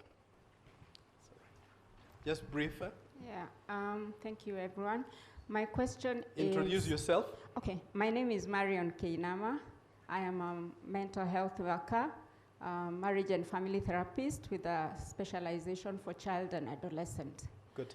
And my question is, what are your thoughts in regard to mental health, especially when it comes to children and adolescents, who are the future that we are planning for? Because our families are in dire trouble. A lot of young people are killing themselves and doing all manner of things. So in all this health issue talk, where are the children and adolescents mental health-wise? Thank you. Thank you very much. Lastly was Chris Wamalwa somewhere. As she does that, I may just recognize also Dr. Violet Okechelu. This heads adult psychiatry and mental health research, Kenyatta National Hospitals. Just stand up, give a round of applause. Maybe some of the technical questions, Madam CS, the colleagues can also help. Yeah, Chris. My name is Chris Wamalo. I work for Nation Media Group. I'm based in the US. I was greatly touched by, first, Madam CS's knowledge about healthcare issues. Right. It's refreshing to know that at least we have somebody who understands the issues running the same ministry. Right. I was also greatly touched by her understanding of what the diaspora can do in terms of partnering with our country, in terms of at least what she called primary health care. One of the things I've come... I'm a healthcare consultant in the US, and I'm also the chair for Kenya North America Diaspora Circle. My question is with regards to preventive care. Where does the insurance company come in? Because in the US, preventive care and the requirements for an annual physical is a necessity, but here the expense is too much for anybody. So how does the insurance company come in? Thank you very much, Madam CS. I think if do we bring a mic to her, she can take those questions. Then the MC will guide us. Thank you very much, Chairperson and colleagues, for those questions, clarification. I think to you, Edwin, I want to completely assure you, totally, thoroughly, that the investment will no longer, at least from the national government, be directed to